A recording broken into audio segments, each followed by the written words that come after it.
We'll call the Tuesday, November 7th, Ione City Council meeting to order. Janice, could you take roll call?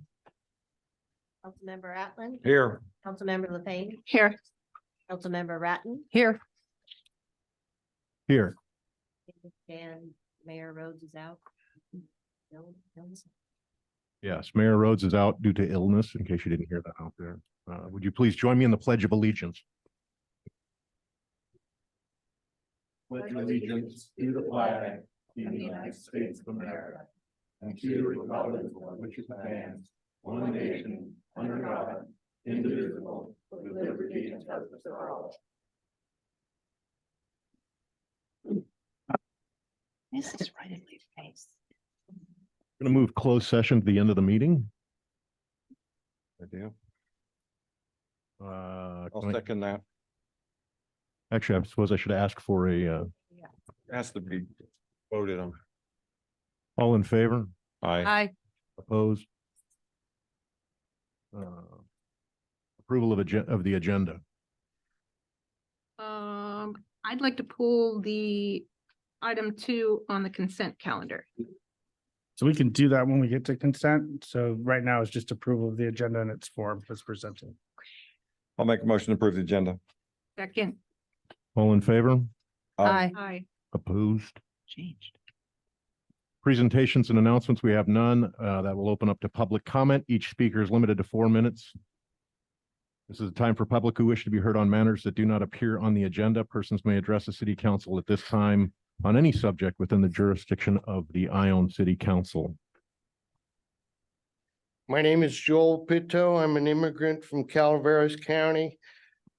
Lived here a couple of years. I married the owner of the Heirloom Bed and Breakfast. My daughter was Miss Ione. I taught school maybe 100 times here. I'm here in response to an objectionable letter published in the newspaper from Mr. Atlan regarding the qualifications of the mayor to speak on issues of wastewater treatment. I own the Gwin Mine. It's the largest gold ore deposit in Calaveras County. I worked on it for 25 years to develop it. The big problem in opening a gold mine is the issue of water, as any hole in the ground accumulates water. In our area, the common bad player is arsenic. I met the mayor at an USGS arsenic remediation seminar in 1996. And later got to know him at Sutter Gold, where he was in charge of the water purification. What he achieved there is somewhat of a miracle, because the hardest agency to get through I've ever encountered anywhere in the world is the California Regional Water Quality Control Board. And he was able to use an advanced method of extraction of arsenic, helped partly developed by Rio Tinto, the biggest gold mining company in the world. And he later took on my project.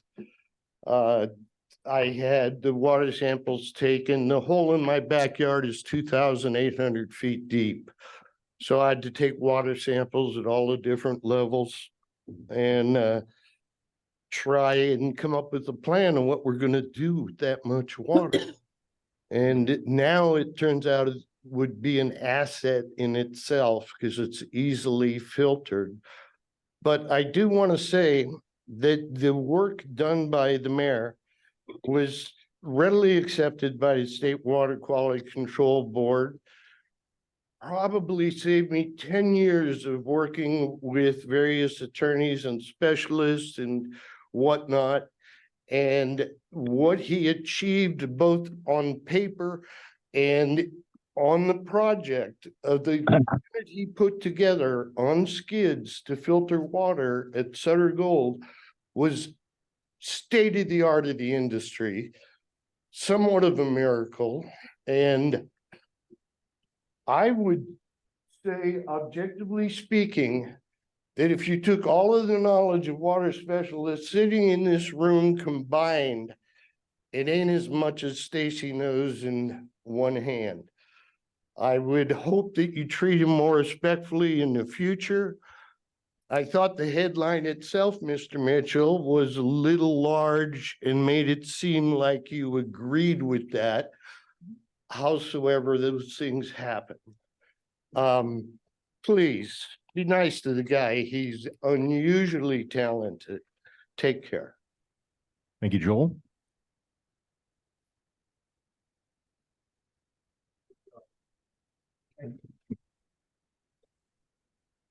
Andy Aguilera, 279 Spring Creek Drive.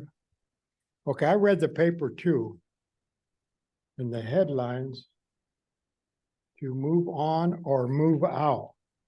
Now that, for a city councilman, that's really good English and good everything, man. He needs to get a job writing for the paper. Thank you. Okay, and then some of my friends and us, we kind of analyzed this. You know how you read something and you read something? Well, you go down. I worked at the golf course for 28 years, but he doesn't work there anymore because I am not going to say what happened to him over there because I don't know for sure. But I Probably can got find fired. out and I'm going to now. Probably got fired. And in like road claims to be, but I know how it all works. I mean, he means that Rhodes thinks he's an expert, I guess, but he knows how it works. That's why we're always in trouble with the water company, Waterworks.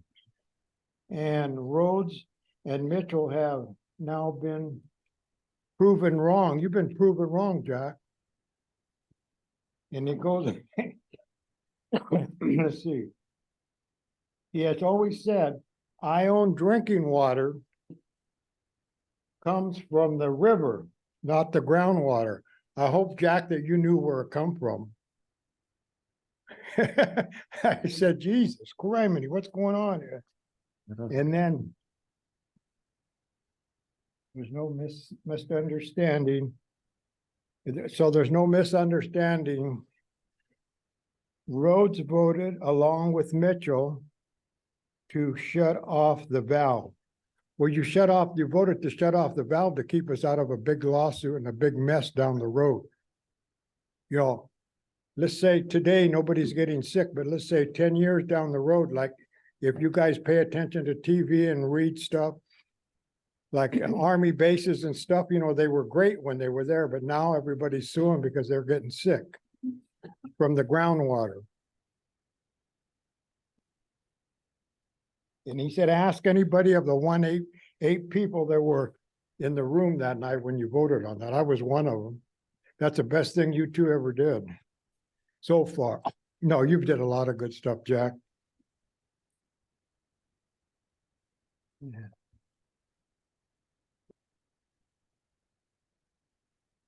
And Rhodes lost his temper. Dad, I wonder why. Short temper. And he cost us 150,000 more for the new operators down there.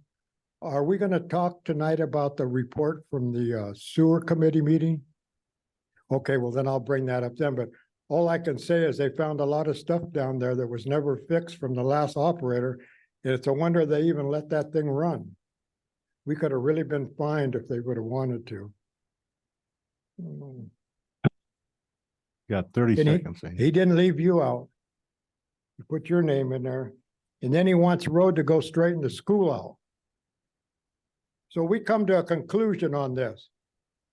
We thought, God, that guy's mad at Stacy, but we come to a conclusion. It's just like a little kid goes next door and the kid next door is smarter and he has more toys. The little kid comes home and he's all throwing a fit. Well, what I think after a lot of people read this and we studied it, that I think he's very jealous of Stacy because Stacy got the most votes of anybody last election. And I think the history of Ione. Time is And up, Andy. Okay, Thank you. you can tell Stacy that everybody I talked to, they said they love him and he's awesome. Thank you for reading my article. Appreciate it. Thank you.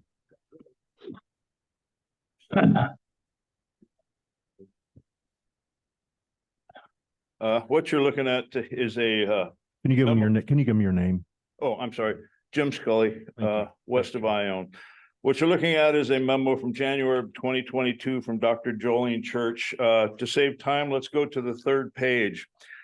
After reviewing all of the documents provided that were used in bringing forth this discipline, listening to the audio recording of the council meeting from April 20th, 21, and in hearing from Ms. McGraw, I believe the city of Ione has attempted to cover up its mishandling of the termination and reversion of Ms. McGraw's position by casting full blame on her and misleading how her comments about a council member was obtained.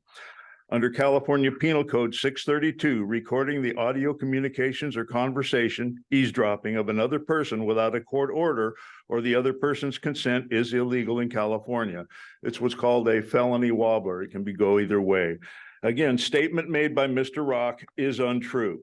I highlighted where it says the recording has been transcribed. Go to the bottom sentence, please. It is my opinion that the recording violates California Penal Code 632 and cannot be used as evidence to support this discipline.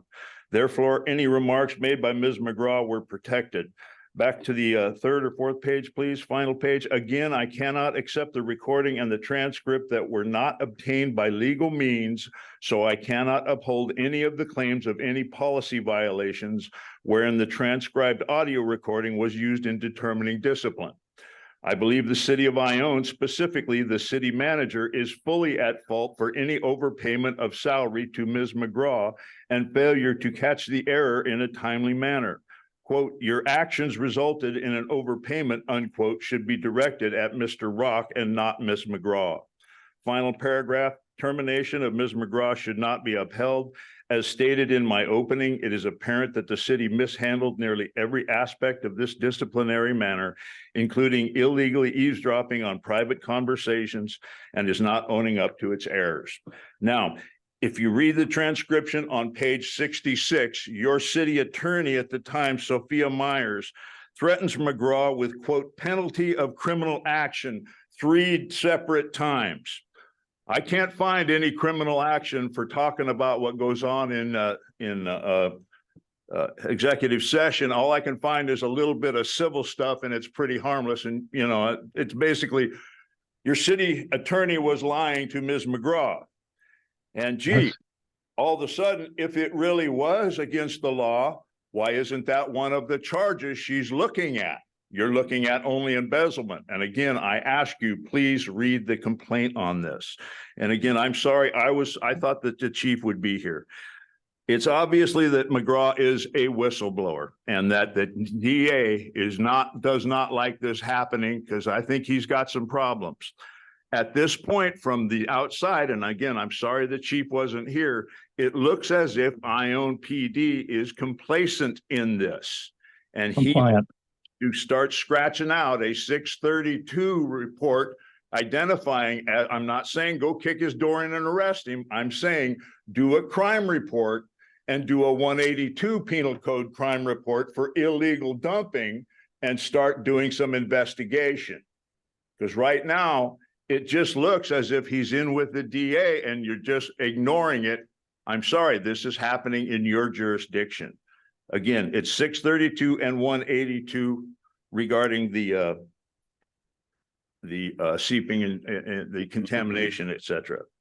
But is there any questions? I can't believe what I'm reading in this, and that months later, this person, I've gone to at least 8 continuations on this. It's been over a year and a half. At some point in time, you got a horse, you spur it, it goes or it's dead. Okay, I think there's just fear up there because they know they got nothing, and sooner or later they got to admit it. Your time is up. Okay, thank you. Thank you, sir. Good evening. My name is Steve Edmonds. I reside at 1405 St. Andrews Lane. I'm a former police officer and I did work for the district attorney's office as an investigator. I would like to address the city council in regards to the building department code enforcement unreasonable requirements for a simple boat cover carport used for covered storage.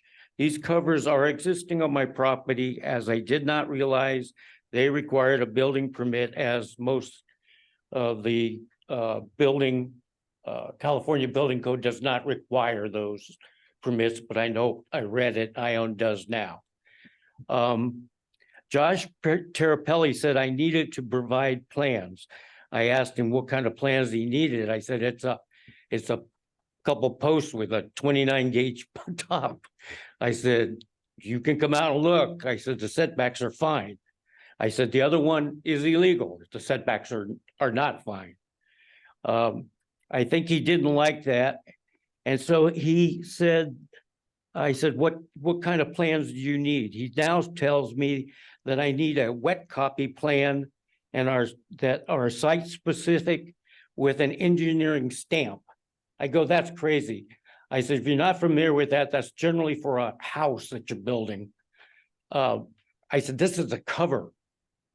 I think he was teed off at me. So per the Versatude company that provided, I called them and I asked for that. They said that cost $3,000. So I came back to Josh and I said, are you going to charge everybody that puts up a cover? Are you going to specify that they provide this? Or I said, are you just picking on me? I know that he's picking on me because when I was part of the concrete deal last month, I just didn't show up. I was late, but he came to my house and the first thing he says to me is that a lady was walking down the street pushing a baby cart and that somebody backed up and almost ran over the baby. Well, I'm going, I don't believe this. And so, but I didn't say anything. Well, I realized that he lied to me because he said the same thing to the people down the road. And when I questioned him yesterday, he said, oh, I just made that up. I said, you made it up? I said, you didn't tell either one of us that you made it up. I said, if as a policeman, I would have told the lady not to push a baby in front of a car that's backing out. And I would have sent a patrol car out to tell the driver that he's going to be responsible for people backing up over people if that was the case. Then he now says that, let's see, I said, this is exceeding the cost of the covers. This is ridiculous. I said, I believe this is totally unreasonable. I am willing to pay for the building permits as that was my error. However, Mr. Terapelli doesn't seem willing to work with the residents of Ione. I know that last month, numerous citizens came before this council to complain about Mr. Terapelli, telling people that their concrete wasn't up to code and needed to be torn up. He did that to me too. He said, if you don't tear it up, I'm going to have the city tear it up and charge you. I said, well, I'll get a court injunction to stop you. I need you to wrap up. Okay. I called and requested what was needed for the section citing, and he never returned my call. In my opinion, this is unprofessional and unreasonable on his part. And I said, if you're trying to be vindictive, you better be vindictive to every person in this town who has a cover that doesn't meet code for setbacks. And so, thank you. Thank you, Steve.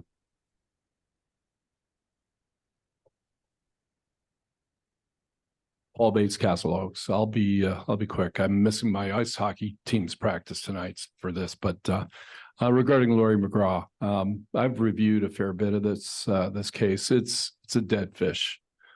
City should not be pursuing this. The DA is a fool. This one's just going to bring in a lot of embarrassment on the city of Ione. She was a decent city manager, and we have another decent city manager sitting here. And I hope to God this doesn't befall Amy. I would say let's do the decent thing. Can you guys please consider put up, Rock is gone. Rock had his issues. Let's move on.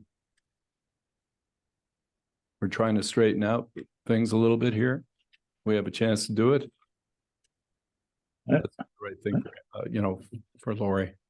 Otherwise, I think, if I were her, boy, I would pile on some big claims against this town. Good night.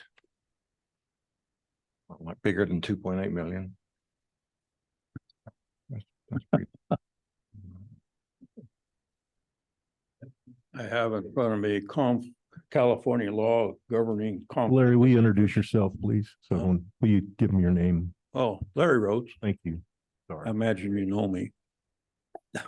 Now you can go. Um, Sorry about that. I'd like to read Government Codes, Section 87407.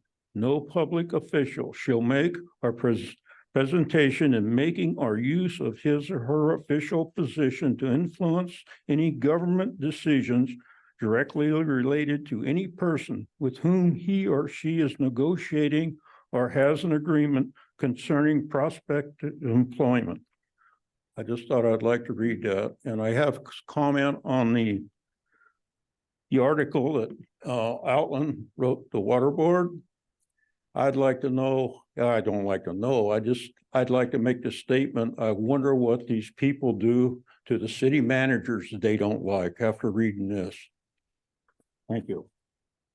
Thank you, Larry. You got him. You got him, Larry. Michael Politi, I own. I went through the same thing with the former incompetent planner, okay, incompetent in all capital letters. And cost me about $4,000. Okay, few people that are up here went ahead and granted my variance, okay, after I appealed it. Okay, I'm on the planning commission. Tonight, I'm going to get reinstated. I'm very proud to be on the planning commission. Okay, now, this is where you guys got to step in. You're about to lose the best city manager this town's ever had, and I keep saying Lori never had a chance. Okay, you're sitting up there and you're letting stuff like this happen to a taxpayer. Someone engage. Tell me why. Come on. It's public comment. We're not going to comment. At You this can't. time. Yeah, you can't say anything, huh? Is that No, that not the at way this you time. treat the public and treat the? It's unbelievable. Unbelievable. Anything I can do to help. Thank you. Okay, I'll give you my phone number. Andy, can you address his issue, please? Yes. Can you address? Can you address that, Andy? Yeah, it's with regard to the public comment. Correct. So just for clarification purposes, during matters of public comment, these are comments that are being made to the board. Brown Act doesn't allow the council to respond to them because they're not on the agenda. Otherwise, there would be, not an opportunity for the remainder of the public to go ahead. It would be in violation of the Brown Act. To have a discussion based on something that's not on the agenda, that would be a violation of the Brown Act. That's correct. I have a question. Make a policy that they have to. State law. Can you answer a question for me? If I return next week, will you have some kind of comment on what I said? We know that the permit. What I would suggest, I'll get with you. We'll bring you down to the city. We need to address it at the city and I'd be happy to do that. But right now, we'll get with you, Stephen. Get out. Any more public comment?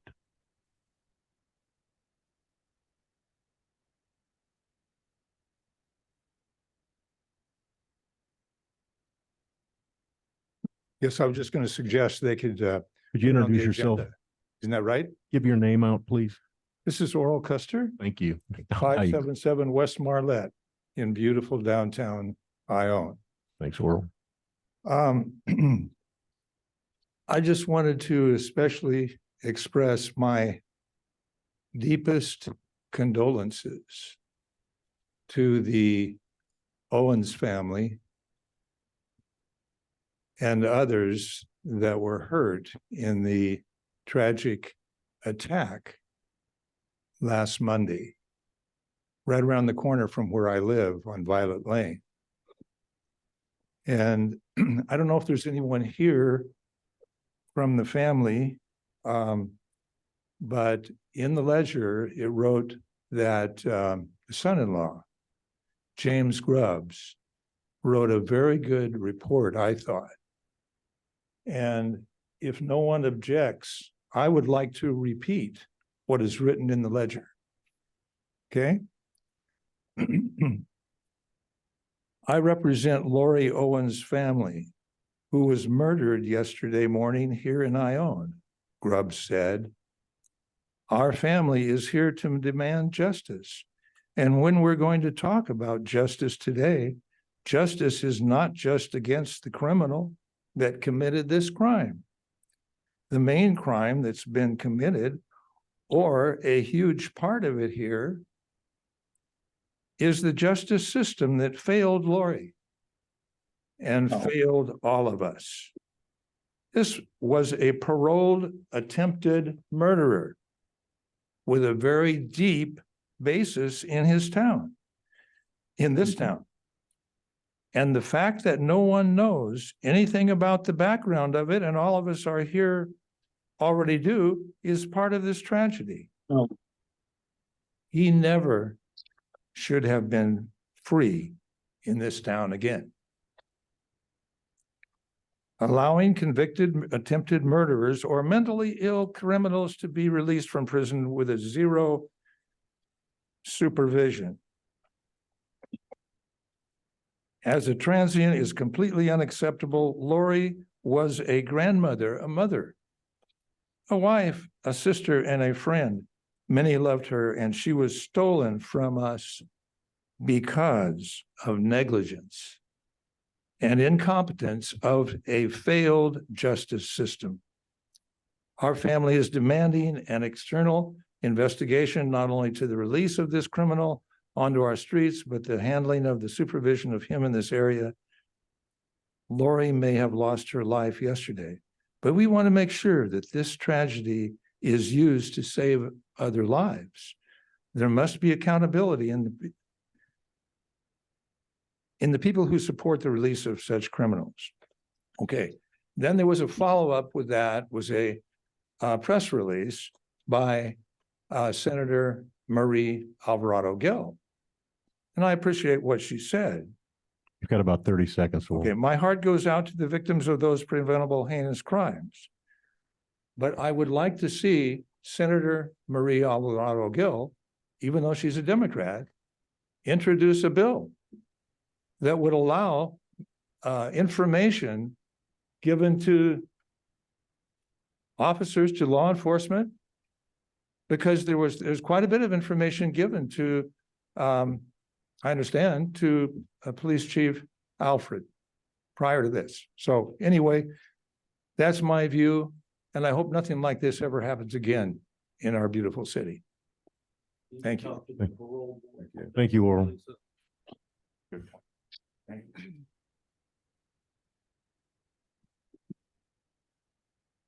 I'm Jack Copeland, and I am a visitor to Ione trying to move here. And this is the second time that Mule Creek water has gotten in the way of me making a decision to buy a home on Castle Oaks.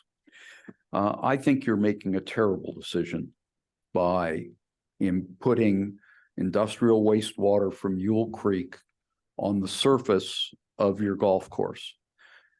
I believe that there are 5 things over which you have practically no control that can cause tremendous financial harm and disrupt the lives of many people who have homes on that golf course. And let me just go through them. Dominic, I've read your letter.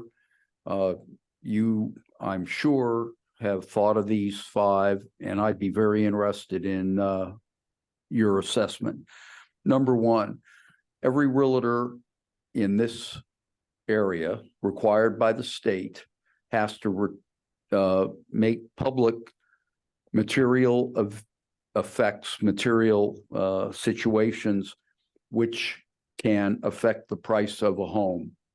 I'm sure that all real estate brokers in this area are just really wondering, does the fact that you're putting known industrial waste on the surface of your golf course generate the term meaningful event? If they do make the determination that it is meaningful, how will that affect home prices? The second piece is every home that gets a VA or FHA loan has to have a state licensed assessor, not appraiser, but an assessor who goes and determines if there are any material situations that make it inappropriate for the VA, for example, and I'm a vet, to make a loan through a bank. You better really hope that the answer to that is no. This came up a year and a half ago. Once again, Mule Creek water, it was determined by a VA assessor, was material. However, a very capable realtor named Angela Bennett here was able to convince that person that given that this was during the rainy season, it was a one-off event due to overflow. Well, now 3 of you have approved that this is the city's policy to allow that to happen. And Dominic, I am fully aware that we're talking about surface water. We're not talking about the purity of water underneath that 50-foot clay layer. But the question is, have you talked to the assessors? Have you talked to the VA, the FHA? Third, you can't get a loan unless you can get insurance. And the insurance has to be at a price that makes sense. If you look at Zillow, and I follow the real estate market closely, nationwide, 16% of contracts for sale have fallen through in this last month because homeowners couldn't get insurance. Are property and casualty companies going to assess having this industrial wastewater as a material event which affects both cost and insurability? Jack, we have about 30 seconds. Okay. Finally, the banks.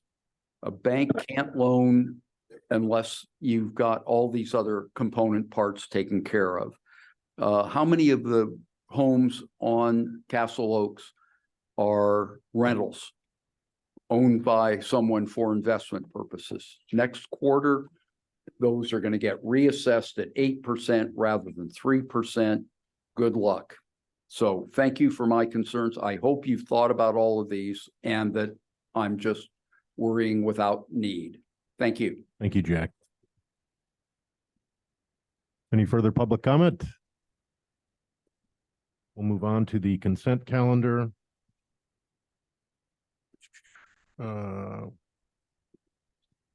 Vice Mayor, Yes. I'd like I'd to like- pull. pull the minutes of October 17th, please. Hold the minutes of October 17th. Yeah, there's a correction that needs to be made. Okay. And I'd like Then to, you wanted 2. yeah, item 2 warrants. I think That, that's- that would leave us with the minutes of October 3rd to approve. Are we moving to the regular agenda? Warrants, yeah. Yes, yes. So I will make a motion that we approve the consent calendar, including item number 1.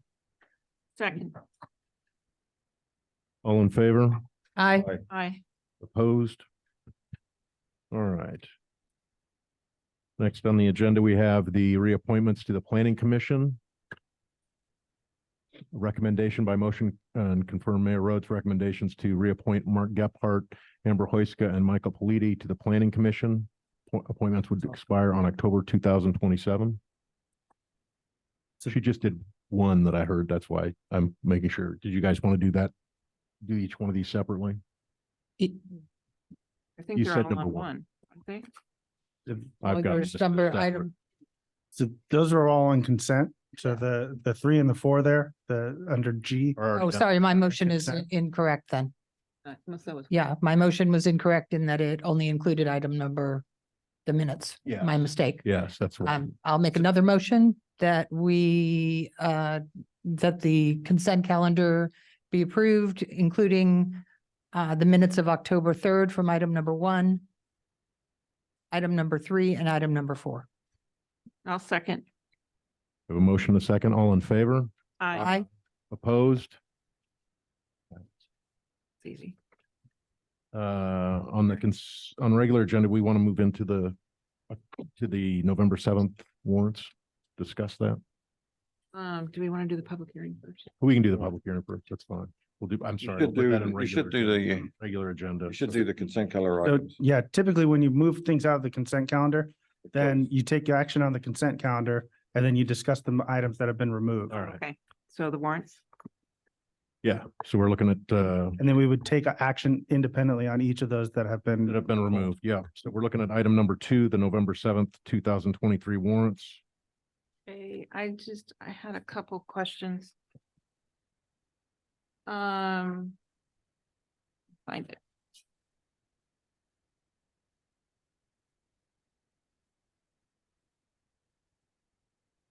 The payments of $25,000 for chemicals at the wastewater treatment plant. Allison, can you give me a page number? Oh, there's no page number. On Oh, the wait, top? page Yeah. 8. I always think they're at the bottom and they're not. So my question is, this is the second or third time since the new treatment operators that we've ordered this large of an amount of chemicals. And I'm just curious, because so if we filled 3 tanks, that's 75,000. I went back through the warrants from last year and we went through maybe a tank and a half. So I'm just curious why there's so many chemicals being used. Sure. So we had discussed that the chemicals will hold until the next year, but we were looking at continuing with the irrigation season. So typically we've ended the irrigation season in October, but knowing that there was a lot more water to get rid of, we needed the chemicals. So it's just a little bit, we've ordered it in advance of next year, but it was to extend the irrigation season. Extend this year's medical or This last year's at the year's? tertiary plant. Yeah, because it was just purchased the end of October, Mhm. the whole tank. Yes. And normally we've used, We actually, that's when the warrant came through, but we purchased it at the beginning of October. And we're still irrigating still irrigating on the at the golf golf course. course. Okay, that was that one. So along those lines, ABC Plumbing. I know that we had a discounted rate with ABC Plumbing. Are we still getting that? Yes. Okay. So we, this is something we'll be bringing forward probably in the first of the year. So, but we had a number of backlog of lines that were backed up. And so it Yeah, just sort when it of rained. happened that we had to incur a lot of cleaning costs over the last couple weeks. Okay, that's all I had. Any other questions from council members? On the minutes I do, but not on the, No, we'll come up to the minutes after this, but can No. I get a motion then to, motion to approve the warrants. Second. a motion, a second, all in favor, say aye. Aye. Opposed? Motion passes. We can go to the minutes now, October 17th. We know there was a correction brought up by Janice. Did you have another? No, just the same correction. I can explain. Dominic sent me an email about a correction that needed to be made to the October 17th minutes. And it's actually on page 6 of the minutes under the CDCR discussion regarding the contaminated water. And I wrote in the minutes that Dominic said, we need to find a way to shut off the CDCR valve and shut off the water to the tertiary plant, where actually it needs to be corrected and said that we need to find a way to shut off the CDCR valve and not shut off the water to the golf course. So I'm making that correction. I didn't say that either. The best thing you can do is strike that sentence from the minutes. What I actually said was, there is no way to turn off the CDCR valve without shutting off the valve to the tertiary plant or something like that. So you can either put that in or take it out completely. Actually, I can send you a copy of the tape where that was said in your Okay, minutes. thank you. So with that correction, going to get a motion to approve with the correction. Yeah, with the correction, I'll make the motion to approve the minutes. Do I have a second? I'll second. All in favor? I, Aye. Opposed? All right. We're on to public hearing, introduce and waive first reading of ordinance amending Ione Municipal Code 8.12 abandoned vehicle abatement. Recommendation to hold a public hearing, waive the reading of the proposed ordinance and adopt ordinance number amending the current Ione Municipal Code section 8.12 to allow for additional enforcement of abandoned vehicle abatement by Amador County if needed. Yes, so this is actually the second reading. The first reading was at the last meeting, so that is an error on the agenda, but that doesn't prevent the council from taking the action as recommended tonight. So as Mayor or Vice Mayor Mitchell has just indicated, the procedure would be to open a The public public hearing meeting. and waive the proposed, to close the public hearing, and then we would go through the action items. This was something that was brought to and reported on by Chief Alfred at the last meeting, and this is what the intent of this ordinance is to add an additional enforcement mechanism so that the Amador County, or what is it, Amador County Vehicle Abatement Program, for them to be able to come in and enforce within the city limits of the city. With that, we'll open the public hearing. Anyone have any questions up here on the? Anyone out in the public want to discuss anything on the abandoned vehicle abatement? Yes, I see you got an error that still don't have to have a policeman coming onto your property. I think that's a crock. Any authorized person, who in the hell knows what an authorized person is? I think there's no reason a policeman can't come with them. And you got, because I don't want anybody I don't know on my property that I come home, I'm able to shoot the son of a gun. Especially if he's in my shop. I mean, this is ridiculous. There's no reason why a cop can't be with them, policeman. I used to say that. They took it out because they just want anybody to do it. And I don't think should anybody be able to come on my property. Even if the county authorizes them. I don't know everybody. I just think that's totally wrong. That's my opinion. Thank you.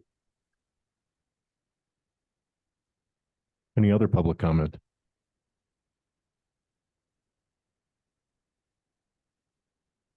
We have a motion or anyone up here? You just got to close the public Gotta hearing. close. I'm sorry, we will close public comment. Sorry, Public hearing. public Okay. hearing. Thank you. Close a public hearing. So the recommended motion would be to waive the second hearing or waive the second reading of the ordinance and to adopt the ordinance. Unless there was any further questions. Anybody else? Anyone else have any further questions? I just was reading the section that Larry was referring to. And the last line of it says that such entry shall be made in a lawful manner. I'm not sure if that gives you any comfort, Mr. Rhodes. But it does say that it has to be done in a lawful manner. But that's my only comment. I'll make the motion to waive the second reading of the proposed ordinance and adopt ordinance number, or whatever it's going to be. Municipal Code Section 8.12 to allow for additional enforcement of abandoned vehicle abatement by Amador County if needed. Second it. We have a first and a second. All in favor? Aye. Aye. Opposed? That passes.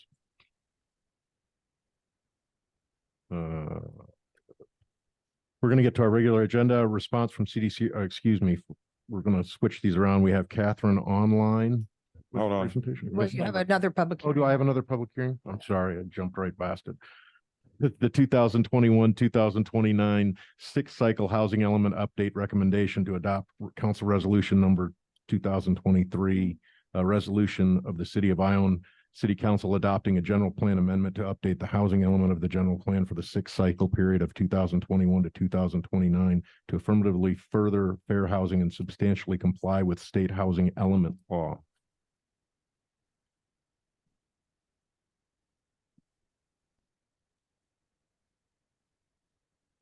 Good evening. Good evening. I'm Susan Peters. For those of you that don't know, I'm your contract city planner. So the item before you tonight is to approve the housing element. And before we get into the nuts and bolts of the housing element, I'd like to give a little bit of general plan 101. The housing element is one element of 7 that are mandated by the state to have in the city's general plan. So the 7 mandated elements are the land use, circulation, housing, open space, conservation, noise, and safety. Of those 7 mandated elements, the housing element is the only one that's regulated by the state. So the Housing and Community Development Department requires that the housing element be updated on a regular basis. In Amador County, it's an 8-year basis because we keep our regional transportation plan up to date. It's very confusing. They're interrelated. Otherwise, it would be a 5-year cycle. We're on an 8-year cycle. The HCD, Housing and Community Development, has lots of requirements for this housing element.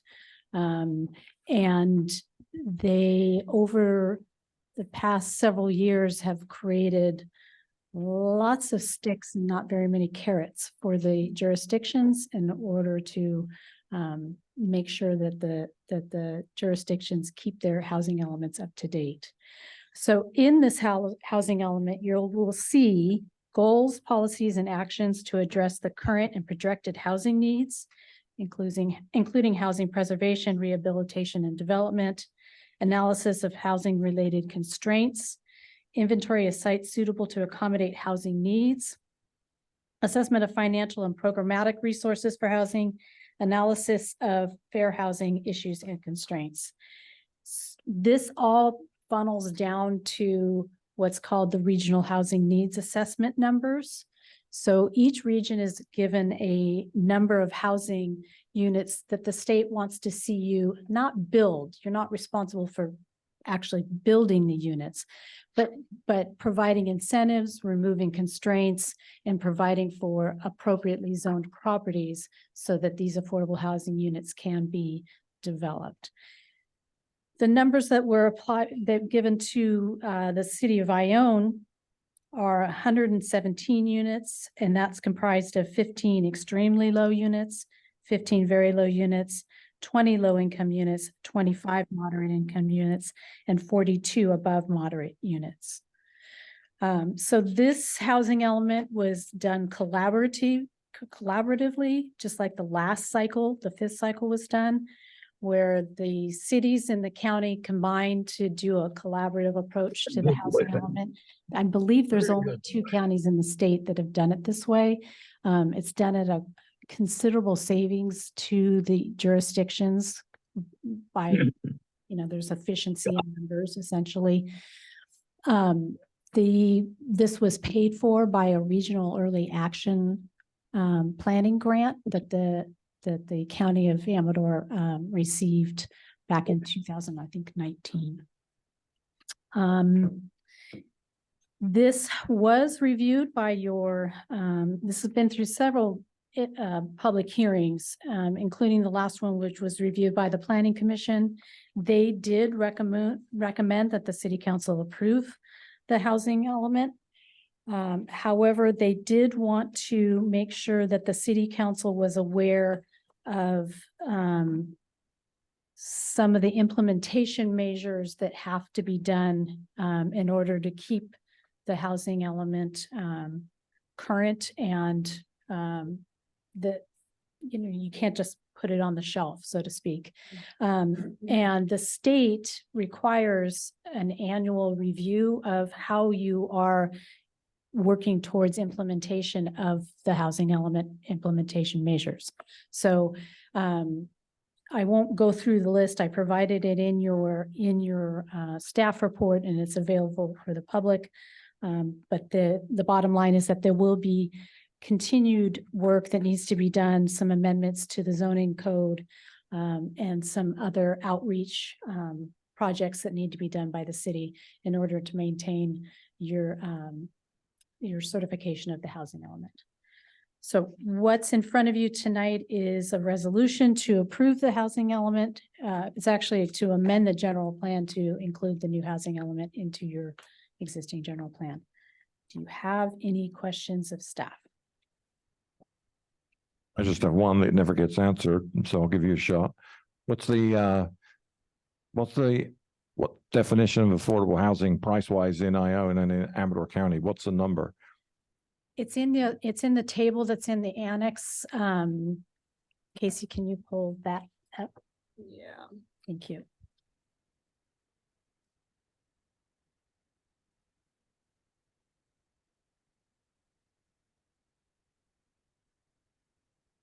Sorry, the planning commission asked the same question and we were able to find it. I should have just provided it in the staff report.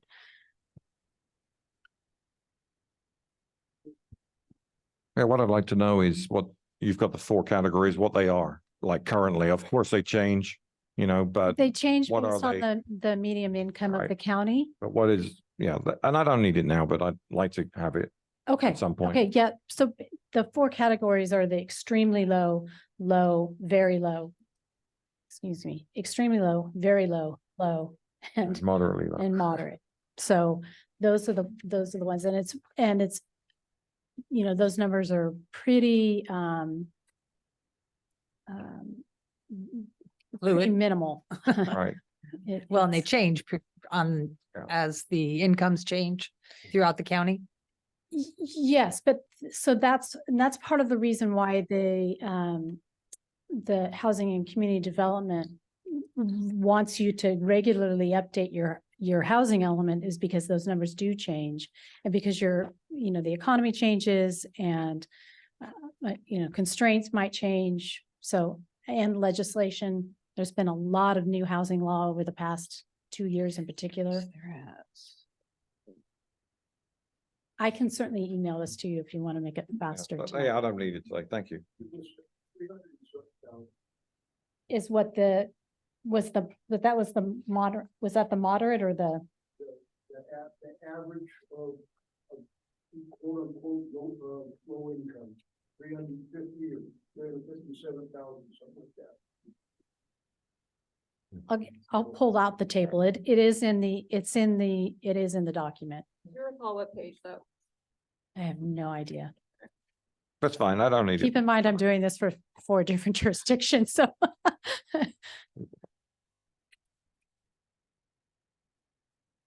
Any Any other other- questions? Oh, that was it. Any other questions?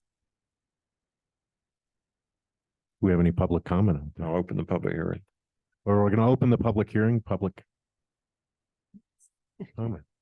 Sorry. Public hearing. Well, I catch you on. I'd just Facebook. like the audience to know, if you read this whole article, the bottom line, there's a thing down there that says De Novo that we just got rid of. They represent Ione. I mean, they did represent Ione, the Amador County, Jackson, Sutter Creek, Amador City, and Plymouth. They represent the whole county. You tell me the developers ain't got something going on? Who's the planner?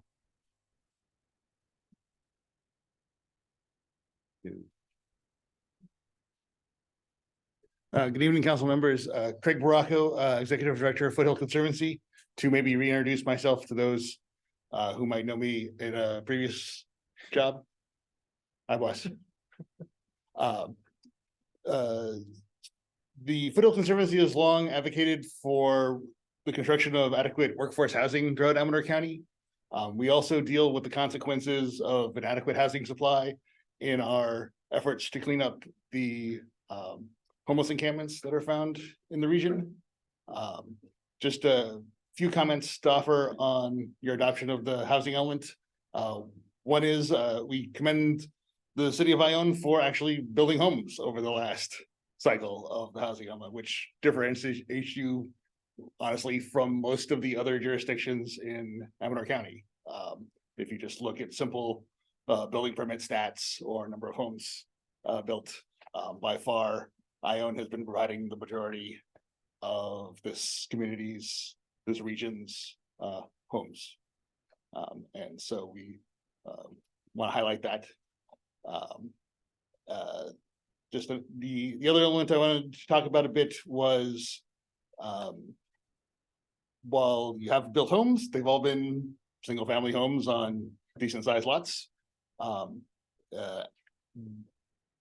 updates to housing element will broaden the number of the types of housing that can be built in the city I own, mostly from state mandates to legalize different types of transitional multifamily housing, different that sort. You'll be in charge of implementing that over the next few years. I urge you to keep an open mind when it comes to non-single family home projects, that apartments, duplexes, single family occupancy, all serve the needs of the community, all provide housing that's frankly desperately needed. It's not a matter of denying those types of housing and you will remove the problem. You actually merely transfers it to other circumstances. People will seek housing where they can. They'll cram too many people into a single family home. They'll be homeless. They'll otherwise scramble to get by. But if you build alternative forms of housing, you can meet the full needs of the community and address the problems that we have. And that is rising rents, single homes that are too expensive for people starting out to purchase, people who are elderly, retired, can no longer afford ever-growing housing prices. A lot of these state mandates are being handed down because, frankly, most jurisdictions across California are not building adequate housing. And this is something to keep in mind when specific projects come before you, to keep in mind the larger picture and act accordingly. Thank you for your time. Thank you, Craig.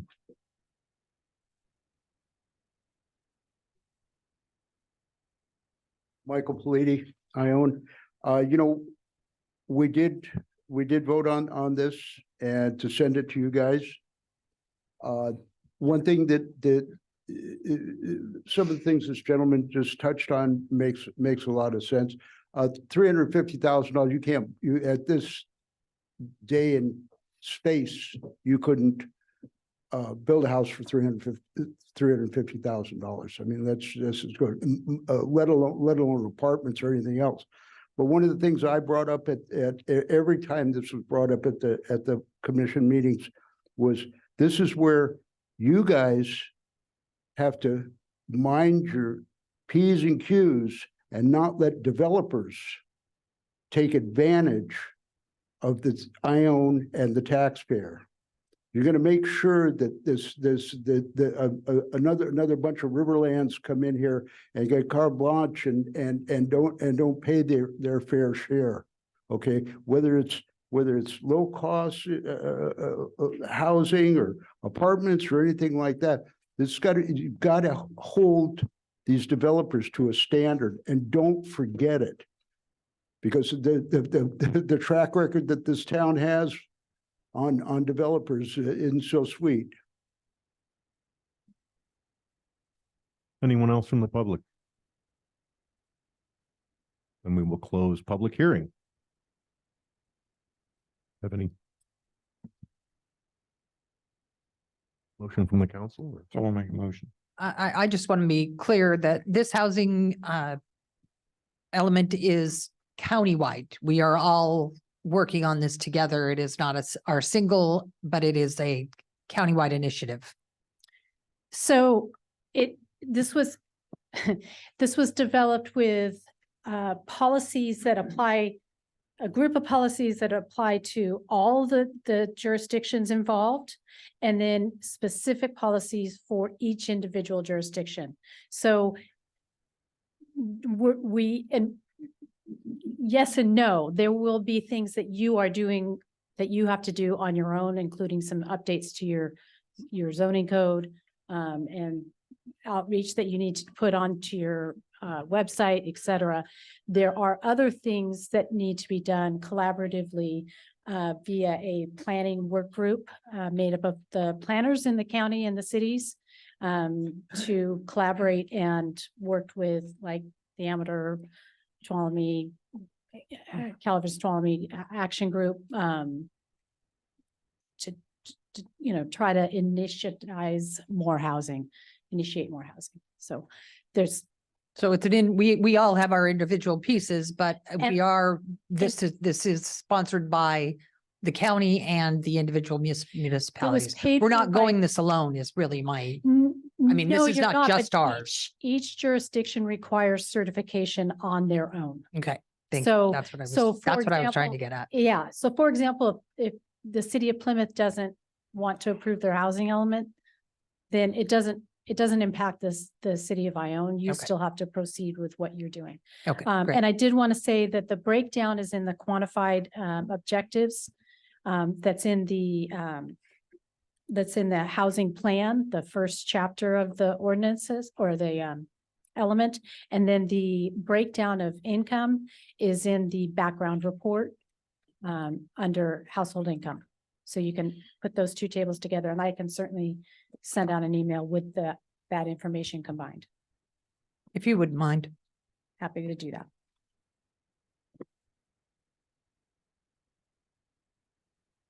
We good? I'm good. And are we, So I'll make a motion, or do you want me to? Yep. I'll make the motion to adopt council resolution number 2023 ... Resolution of the City Council adopting a general plan amendment to update the housing element of the general plan for the sixth cycle period of 2021 to 2029, to affirmatively further fair housing and substantially comply with state housing element law. Second. we have a first and second, all in favor, Aye. opposed? Nice have it. Now, moving on to the regular agenda, we have Catherine online for a follow-up on the wastewater committee meeting for council approval and recommendation, adoption resolution 2023, authorizing city manager to execute task order 5 with West Yost for the development of a pre-treatment of effluent program. I realize that's item number 2. She asked for that to be done first. So I'm sorry if I'm confusing you guys. For once, I'm not confused. She's going to start with the number 2, letter I, number 2, and then we'll get back to number 1 with the response from CDCR regarding the city's letter to CDCR. So do we have Catherine online? I am online. Can you guys hear me? Can't quite hear Casey. I'm gonna try again. Can you hear me? Testing. Hi, Catherine, go ahead. Yeah, Hi, okay, great. Good evening, council. Happy to be here tonight. Sorry I couldn't be in person. Had too many personal different commitments going on. So I've got a presentation I prepared for you today, actually follow up from the workshop that we had on October 24th. So we just dive right in to the next slide, please. So we're gonna cover a lot of ground today. The interconnect pipeline project, which is the majority of the content here, we'll talk about that. We'll briefly touch on the status of the instrumentation and control review for the CalRIP plant. And then talk about the work that's being done related to development of the Title 22 report, which includes the tracer study, the Castle Golf Course mapping and investigation. Briefly, just an update on the cease and desist order, and then finally a discussion about the pretreatment program, which is, as you noted, being proposed for council approval tonight. Next slide.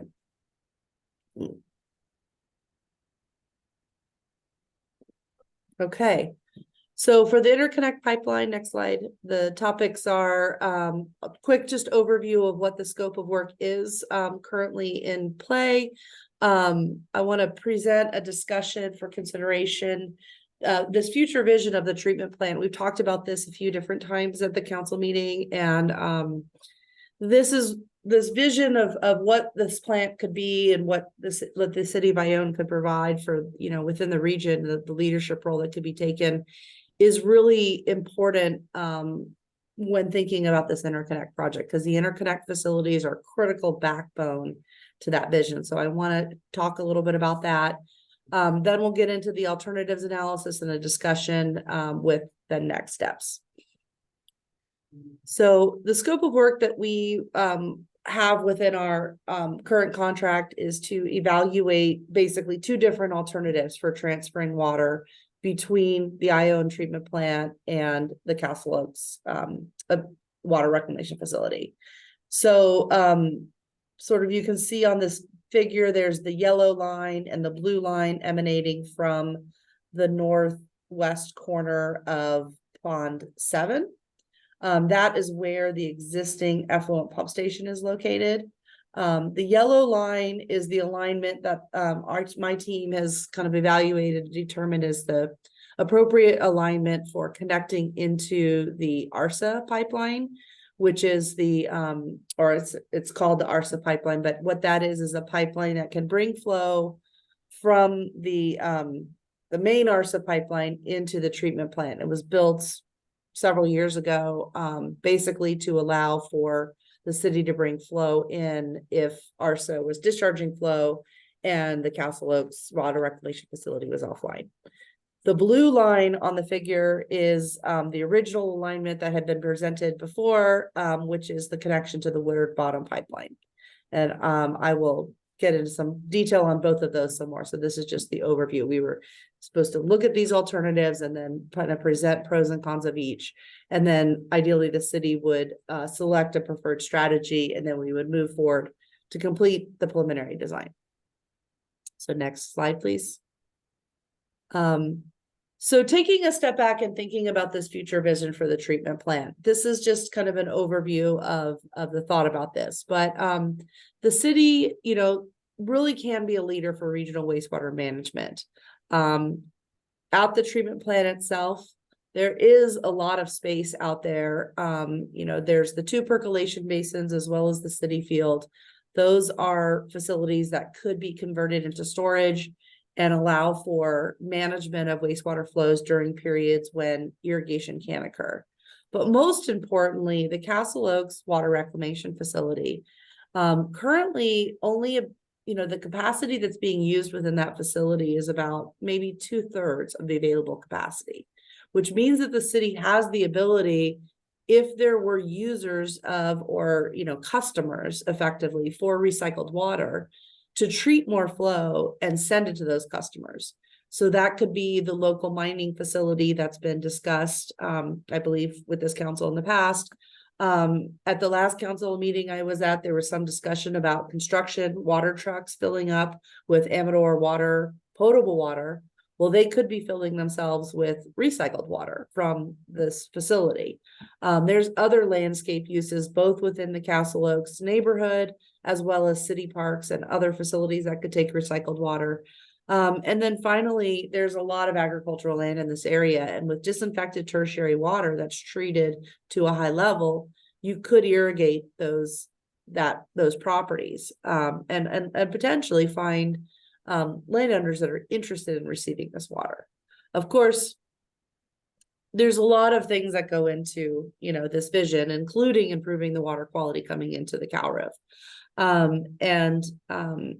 Ultimately, though, I think what we want to convey is that being able to bring flow into the secondary plant, store it when there's not an irrigation demand, bring it over to the Calriff and treat it and deliver it to customers. This interconnect project and the connections between those two facilities are really important. So we don't want to construct something today that limits the city's ability with what you can do. Even though this future vision isn't realized, we definitely need to stretch ourselves a little bit to think about what might be, so that we don't have regrets about what's constructed today. Next slide. So in preparing for this work and thinking a lot about the issues that the city's facing, one concept that we worked to develop is the idea that the city could today utilize Pond 5 as a means of pre-treating the flow from ARSA or even CDCR before it goes to the Calref plant. And how that would work is Pond 5 is a fully lined pond. It has aerators in it. And two things would happen in that pond. If you brought ARSA flow into that pond, some of the solids that are maybe in that we're seeing that are coming into the treatment plant could settle out, and that would reduce those chemical costs. So you were talking earlier about that, and by eliminating some of those solids that are causing problems with the filters at the secondary plant, by settling them out, you could reduce those chemical costs. Secondly, those aerators in that pond provide for VOC removal. We've seen with the data, everybody knows there's VOCs present in the CDCR flow, but we're even seeing some VOCs present in the flow coming off the ARSA pond, likely due to historic discharges from the CDCR facility. But at the end of the day, they're there and they need to be addressed. And so one strategy that the city could do to be proactive would be to bring flow into Pond 5, aerate it, give it that additional treatment that hopefully would help to remove those VOCs before it goes to the Calref. The other things how that would work would be that you'd use interconnect facilities to bring all the flow down out of the ARSA pipeline into Pond 5, and then use the new pump station and the new interconnect pipeline to then send it over to the Calref. And of course, this not only benefits the city and your ability to use these facilities, but also the regional partners. So the concept here is that maybe they can come to the table and help the city implement a broader vision today that provides a benefit to everybody. Next slide, please. So the key decisions that need to be made ultimately to move this project forward are, how can we use the existing pipelines? We have the Woodard Bottom pipeline and we have that ARSA pipeline, both of which are available for use to transfer water potentially between these two facilities. And then the second question are the blending facilities. So when the water is either diverted over to the secondary plant or brought from the secondary plant over to the tertiary plant, what kind of structures are needed to give that flexibility to move the water where you need to move it and to blend it where you want to blend it?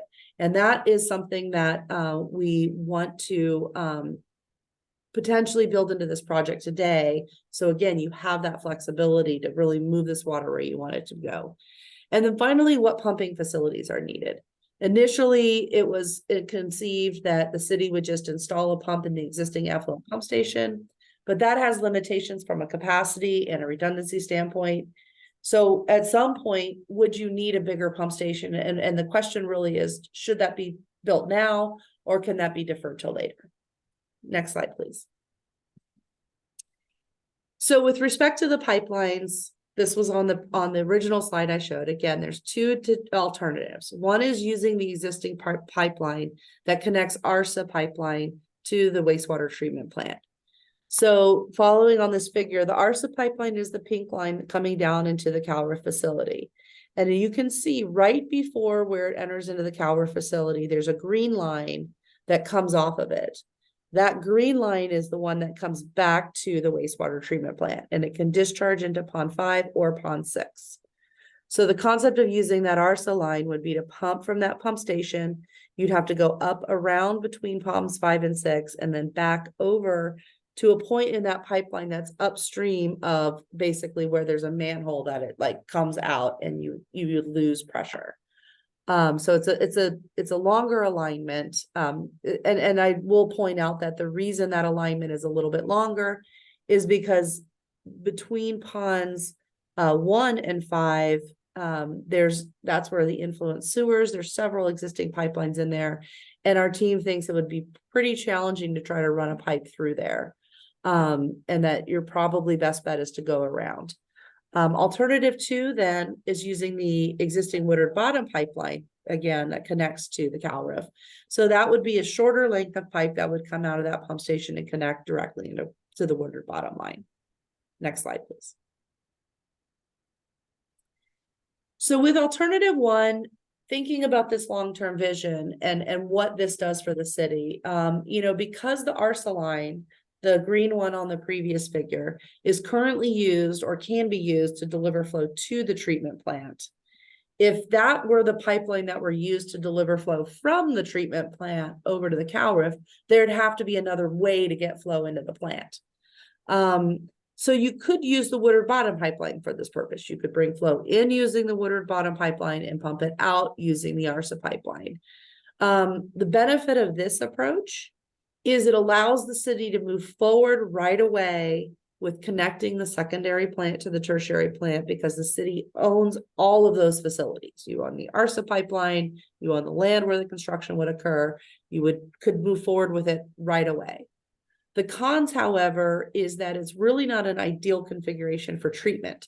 So if you're really trying to treat those VOCs, ideally you would want the water to enter the north end of Pond 5 and discharge from the south end of Pond 5. So you get the full benefit of all of that aeration in Pond 5. So that's one of the biggest downsides of this. The second is down the road, you may, if you really did realize this vision, it may become apparent that you do want to get that full treatment, and then you switch alignments and you start bringing flow in using the ARSA line and bringing flow out using the Woodard Bottom pipeline.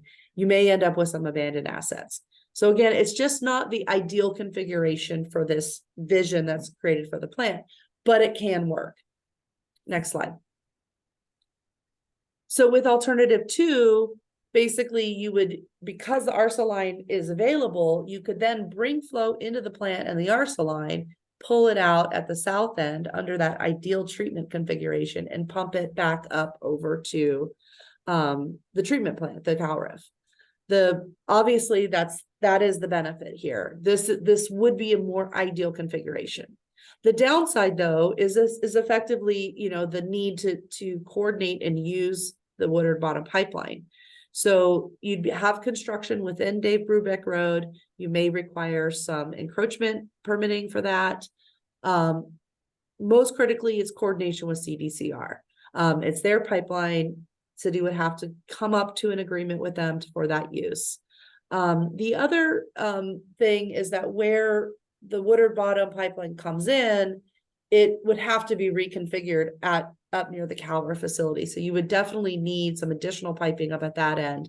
And then a minor thing is that it's just a little bit bigger pipe, so there may be a little bit more maintenance. But the primary issue here is, again, that coordination with CDCR, getting their buy-in, getting their agreement to move forward with this project, and the constraints of this project with respect to the funding and the need to get the design complete and the construction complete within certain timelines. Next slide. So I touched briefly as I was discussing the blending facilities. So this very simple schematic kind of shows how the pipelines are configured as they're coming onto the city site. So there's the flow coming down from ARSA, and prior to reaching the city property, there's a diversion to the Woodard Bottom pipe. So that's kind of the first diversion point. And then further downstream from that is that diversion that can take flow over to the wastewater treatment plant via the ARSA pipeline. And then finally over to the Calref. So the way this is really configured, it doesn't provide a lot of flexibility for blending and using these two lines in the most efficient way. So if you were really going to move forward with a strategy of treating flow at the treatment plant and using Pond 5, you would need some kind of structure here to create a better connection between all these facilities. Next slide, please. This is just a conceptual kind of configuration of something that could be constructed. Additional work would be needed through preliminary design to kind of further refine these details. But effectively what you could have would be a structure where the flow from the ARSA pipeline Preston Reservoir comes into a chamber, and you see there'd be two valves there. The city would have the ability to divert that flow over to the treatment plant or to bring it in and take it to the Calref. And then the city could then blend flow in this structure coming in the Woodard Bottom pipeline, or even coming down from, another alternative would be with this structure, another thing you could do is bring flow from the ARSA pipeline at the same time you're bringing flow from the treatment plant. via the existing line. Again, be able to blend flow from really any three of these sources, any three of these locations. Next slide. Then finally, the pump station, which is the final thing that needs to be configured. So the original concept was to just install one new pump into the existing wet well. And conceptually, that would be a pump that could deliver up to 1.2 MGD, which is the capacity of the Calvert facility. And that would be sort of, again, ideally, you would have a VFD, be able to vary the speed on that pump so that you could have a range of flows, but you'd want to be able to meet that capacity so that you could effectively, if you could implement more reuse projects, actually use the plant at its full capacity. Another concept, though, would be to just construct a whole new pump station. Because really one of the big disadvantages of retrofitting the existing is that to do that, you would be putting that new 1.2 MGD pump where the existing pump is that goes to the city field. So there would be an issue with being able to continue to irrigate the city field if you just retrofitted the existing pump station. So you could construct a new pump station, which would allow you to continue using the city field. The other benefit is you could build that pump station with varying size with a wet well that could give you the ability to add pumps over time, as well as to have a fully redundant pump, which would be really nice, especially if you were, again, trying to send all the flow through here. You wouldn't want to run into a situation where you had a disruption because of a pump failure. Finally, a hybrid option would be to just use the existing pump station, but install a pump in that station that you could use in this future pump station. So that hybrid option would be requiring some forethought into what that future pump station would look like, how it'd be configured, so that you could size the pump for the current pump station appropriately. Next slide. So kind of putting all this together, this is where we're at with the project. So alternative one, for the pipeline and the basic pump station, replacing it within the existing structure cost is about $720,000. And for alternative two, it's about $550,000. And that's primarily just because that shorter length of pipe. But then we need to think about these potential additional facilities. Both alternatives would likely require a blending structure of some sort. In addition to that, if you were to go with alternative two, there would need to be some reconfiguration of the Woodard bottom pipe at the north end. And then finally, this question about should, instead of just putting in a pump, should that be expanded to actually be a dedicated pumping facility? With alternative one, the pros are, whether you include these additional facilities or not, you could construct something right away. You could get it going with very little permitting and coordination, but it wouldn't be ideal for your long-term vision, and it could result in some abandoned assets. With alternative two, the really nice benefit of that is it has that perfect configuration for that treatment of flow right away, which gives a lot of benefits to the city in terms of meeting the needs of the golf course. But that does require the coordination with CDCR and the potential encroachment permit. Next slide, please. So what the wastewater committee recommended was that the city explore these concepts with the regional partners to assess their interest in supporting the expansion of the interconnect project, to include the project elements that allow for the treatment and allow for improved operation of the overall system. Next slide. Finally, on the interconnect project is just the schedule. So we are currently working, Amy's working with the various partners to try to get a meeting set up for the end of November to have the discussions with them and gauge their interest in partnering on this. Ultimately, though, in order to meet the schedule, the city is going to need to move forward with a decision probably by December, January at the latest, because we need to move into design, because there's a critical deadline for completion of the design for the ARPA funds, which is basically the end of 2024. So you see on the schedule, I have final design completed in October 2024, which does give a couple month float, but not a whole lot. It has to be done by December. So that's really the most critical deadline here that we have to stay on track with. From there, with construction starting in 2025, we feel confident you could easily meet the final construction deadline, which would be in October or the end of 2026. So if you guys want, I could pause here. We could talk about this interconnect before I move on to the other topics, because it kind of moves us in a bit of a different direction altogether. And I'm guessing there may be some things on people's minds right now. Yeah, you guys from the council have any questions for Catherine? Yeah, I got some. First of all, I think we got to change that name from the ARSA pipe. I suggested this years ago. It's not the ARSA pipeline. It's coming from ARSA pipeline, but we should call it something else, like, the feed pipe or the return pipe or whatever else you want to call it, but call It's it quite ARSA pipe. confusing. I agree. Not a good idea. The other thing is, so looking at your map here, so the green pipe, if you want to go back to that green slide so everyone could follow along. The first, the one with all the colored pipes on it. Keep going. Well, there we go. Yeah. Okay. So the green one was put in around 97, between 97 and 2000. When the sewer ponds were overflowing and the city built 6 and 7, and that was how they got from the pink pipeline to pond 6 and 7. So my question to you is, so that's a feed into pond 6 or pond 5. It got changed when we did the upgrades. Now, how do you get, so you're proposing on the yellow pipeline to, pump it back up the green line, which is what we did one time when there was a water shortage years ago. But the problem with that is that you can't take water down the pink line and pump it up the green line at the same time. Am I making sense? You are making sense. And Okay. that is exactly why we're talking about that blending structure. Right. So, that's an issue. Right. Now the Woodard Bottom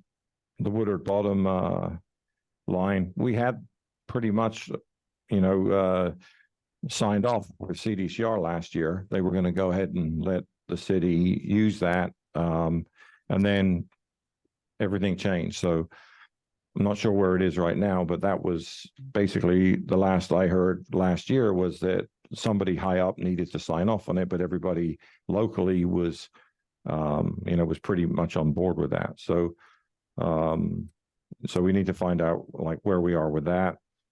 The other thing is, treating the VOCs is pretty easy. Charcoal filter, aerators. That's why I don't know what all the big deal is about it. But you could also put some aerators in the golf course ponds because, you're trying to stop it from being put onto the golf course. So there's also, there's other places you could put aerators. So other than pond 5, and, maybe you should consider that as well. Gives you a little bit more storage as well. Yeah, I guess I will note that pond 5 already has aerators though. Right. And then finally, so the city field was supposed to have been a reservoir. I'm not sure what the status of it is now. If there's a lease on it or what's going on. But I think we should do with regards to the pipeline alternatives is that, we could probably get an answer from CDCR fairly quickly or not. We'll come to that in the next item. So I'm very concerned, again, referring to the item that we're going to do next. I'm really concerned that there won't be any water for the golf course next season.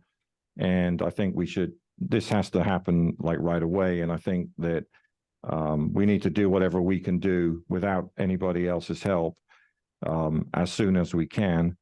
And then if other people want to get on board down the road, fine. That's why I like the hybrid plan where you buy a upsized pump and maybe move it later. But I think we just got to do things that, that we can do on our own property without getting permission from anyone else, and do it as soon as we can. And then if someone wants to buy in, if somebody wants to irrigate the city field, if somebody wants to irrigate Woodard Bottom, or someone wants to do, ranchers west want to buy in, then then you'll know what the cost is. You know, it'll be, okay, there's this extra piece of pipe that's going to need to be built into some kind of rate structure. Or a capital cost up front. And then finally, the golf course doesn't use 1.2 million gallons a day anymore. It's got a much more efficient irrigation system now, and it's more like 800,000 a day. But that still only leaves 400,000, which is just over an acre foot for you to sell to someone per day. So is that something that people would even be interested in? You know, you have 1 acre foot of water to sell per day. What's the market for that like? So those are my comments so far. Yeah. If I can add to that, Catherine, a couple of comments just in our conversations with the regional board is one of the other challenges here is that we're already at our existing wastewater treatment plant capacity. And so we do need additional storage. So that town or that city field is an option for future storage so that we could kind of transfer the water around differently. And then be able to adjust how we're going to get rid of or sell the water ultimately.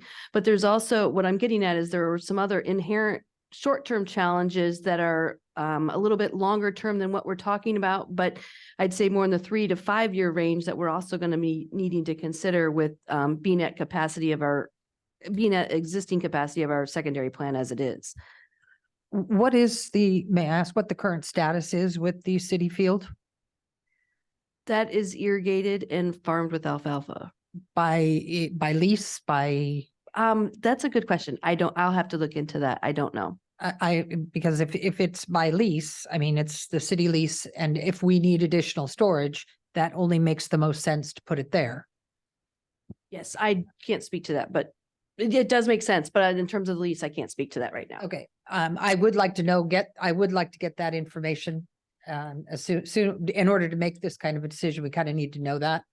If we own that property, if it's a long-term lease, if the lease is We do own expired. it. But if we have a long-term lease on it, then we need to understand what that looks like. And if we're going to be running lines through that property, is that correct, Catherine? No, not through, the Around? lines there would go around on the levees. Okay, and is that because there is already irrigation and growth there? Yeah, I mean, I think it's more that you want to, again, that property, if you ran the line through it, it would preclude your ability to build a storage pond or something there in the future. So you kind of just want to avoid it so that you have that space available for whatever you needed in the future. Okay, so none of your configurations actually utilize that piece of land for additional storage and No, what we're disposal? showing on this is just that it could be like in the future, if the city were to, have a more integrated, strategy between these two facilities, you could have storage there. And that would be a location which, I think has been talked about a lot of like the likely location for some additional storage. Or it could be another percolation basin.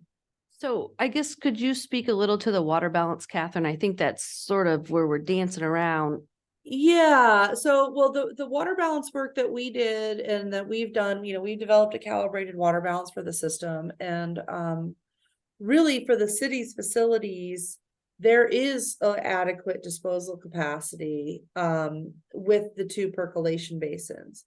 But as we've kind of talked about, there's this potential issue with the percolation basin 6 causing groundwater degradation and potential for that to need to be managed differently. And so if that were to occur, it would have an impact on the water balance, could require that the city construct either a different storage facility or a different percolation basin somewhere else. Having the ability to discharge flow over to the CalRIF provides a big benefit to the city, because then you don't have to send any flow to percolation for the whole summer period. If you can send a portion of it to the golf course, that allows the soil to dry out and some of the water quality issues associated with groundwater get potentially remediated. And so that's part of this big picture strategy of eliminating that percolation, only using it in the wintertime, And then hopefully that's a mitigating strategy so that you really, your capacity issue, then your limitation actually then becomes the treatment capacity at the plant, not the actual land disposal capacity for the next, 10 to 15 year period, depending on city growth. So the hybrid is a combination of using the ARSA pipe and the Woodard bottom pipe. The hybrid would be kind of using the ARSA pipe, kind of because that you can get right now. And basically building a very simple project that allows the city to initiate discharge to the Calref as quickly as possible. But doing it in a way that in the future, it's likely there'll be some regional partnership here. And I'm going to try to build this in the best way I can to make sure that I have that flexibility. But we will need both the ARSA, will need use of the ARSA and the Woodard bottom pipe for the hybrid, correct? No, so for the regional vision of bringing water into the plant, into pond 5 and using the existing aerators there, that line pond for treatment, and then sending it over to the tertiary plant, that would require use of both pipelines. So if you want to it's if you want to be able to bring flow in and send flow out more or less at the same time, you need 2 pipelines. If you just want to bring flow in the winter and send flow out in the summer, you only need 1 pipeline. You don't know, I don't think you have enough capacity to do that. What's the capacity of pond 5? Well, pond 5 is a storage pond for the city. It's not a treatment What pond. size is it? How big? What's the acre feet storage? Yeah, again, you wouldn't be using it for storage, you'd be using it for treatment, so it'd be more of a detention time issue than a storage issue. I can pull up But the so detention the time wastewater number. plant's rated at what? 0.55 million gallons a day? Is that still what it is? Mhm. Right, so that's half of what you would need, or 2/3 of what you would need to send out. I'm just saying, I don't know how much storage you have at the city, in the ponds that they have. That's my question. Right. So with the water balance, right, so I hear what you're saying. So again, if you were connecting to the golf course, summer storage is really not an issue because the golf course is using all the flow. Right. So right now you have to use pond 5 for storage because the only place for the water to go is the city field and the town field, and they don't use water 24/7. The golf course uses water 24/7 throughout the summer months. So now you don't need that storage in pond 5 if you're running the flow through pond 5. Pond 5 becomes effectively more of a treatment pond that always has a certain amount of water. Now you'd probably want to maintain it with a little bit of, diurnal storage here and there. But, you have the ability to control the flow coming out of Preston Reservoir at a certain rate. You know what's coming through the plant. You can control those flows in a way that you can, and then into the Calref. So it's more of a detention time issue and not really storage issue.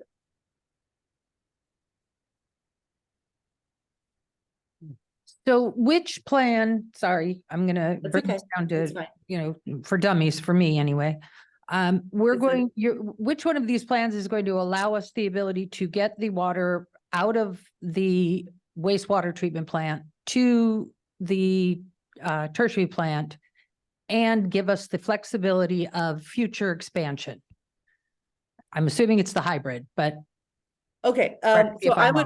the way I would look at it this way is this, it's really alternative 1 or alternative 2. So alternative 1, where you use the ARSA line to bring flow into the plant versus, backwards. Alternative 1, using the ARSA pipeline, the poorly named ARSA pipeline to take flow from the secondary plant to the tertiary plant versus alternative 2, which is using the Woodard bottom pipeline to go to the secondary plant, to the tertiary plant. Alternative 2 gives you more flexibility for that regional vision. Because of the configuration, you could bring flow into the plant and the ARSA line and out of the plant and the Woodard Bottom pipeline. But you're That being relying said, on- alternative one could functionally also work that way. It would just be a little, you'd end up ultimately spending a little bit more money.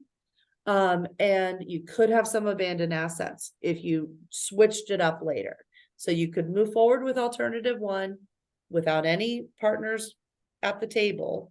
Later on, if they come in and decide they want to participate and they like this idea and they want to get involved, you'd have to build the Woodard Bottom pipeline connection. You might decide to reconfigure it so that you get that full treatment potential out of Pond 5. You might have invested in some pipeline that you ultimately say, hey, we don't actually need that now. So it's not the most efficient approach from that perspective, but we don't really know what the future is, right? So it's kind of a risk decision. It's like, you could go with alternative one because it's the fastest and quickest and just wait to see what happens in the future. You can always come back and change it later. Or you move forward with alternative two with the partnerships so that you're kind of doing it sort of the most efficient way from the get-go. But that requires those partners to come to the table, which they may not do. And so that's kind of where we're at. And so the wastewater commission said, well, let's at least go ask them if they'll come to the table before we make this decision. But it may very well be made for us if they don't want to participate and Woodard Bottom's off the table. Alternative one is the only option available to the city. So for alternative one, is your project schedule the same? It's the same for both, but the decision, whether it's alternative one or two, has to be made basically by the end of this year. So we don't have a lot of time to get CDCR to come to the table. Alternative one does not offer us any more expediency.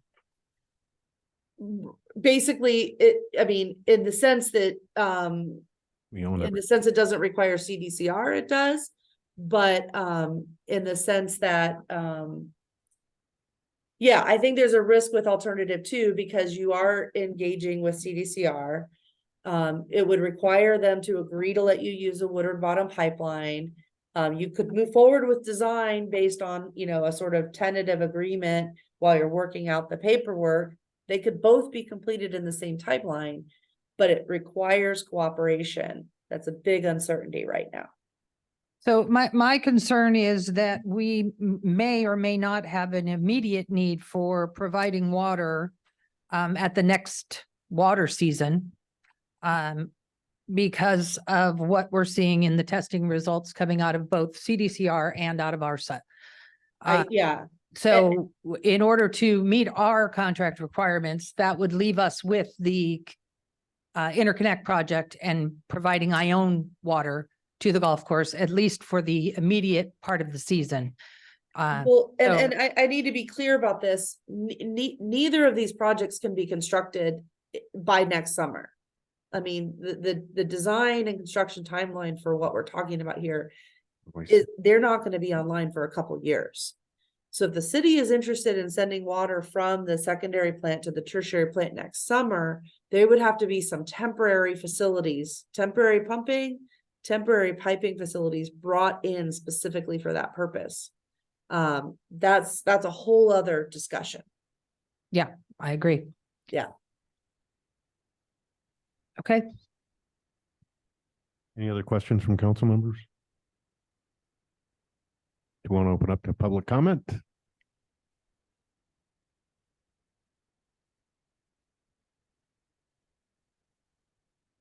I keep hearing how we gotta work with our partners. Garbage. How has that worked out for you working closely with corrections so far? Now, the Woodard pipeline was put in 2018.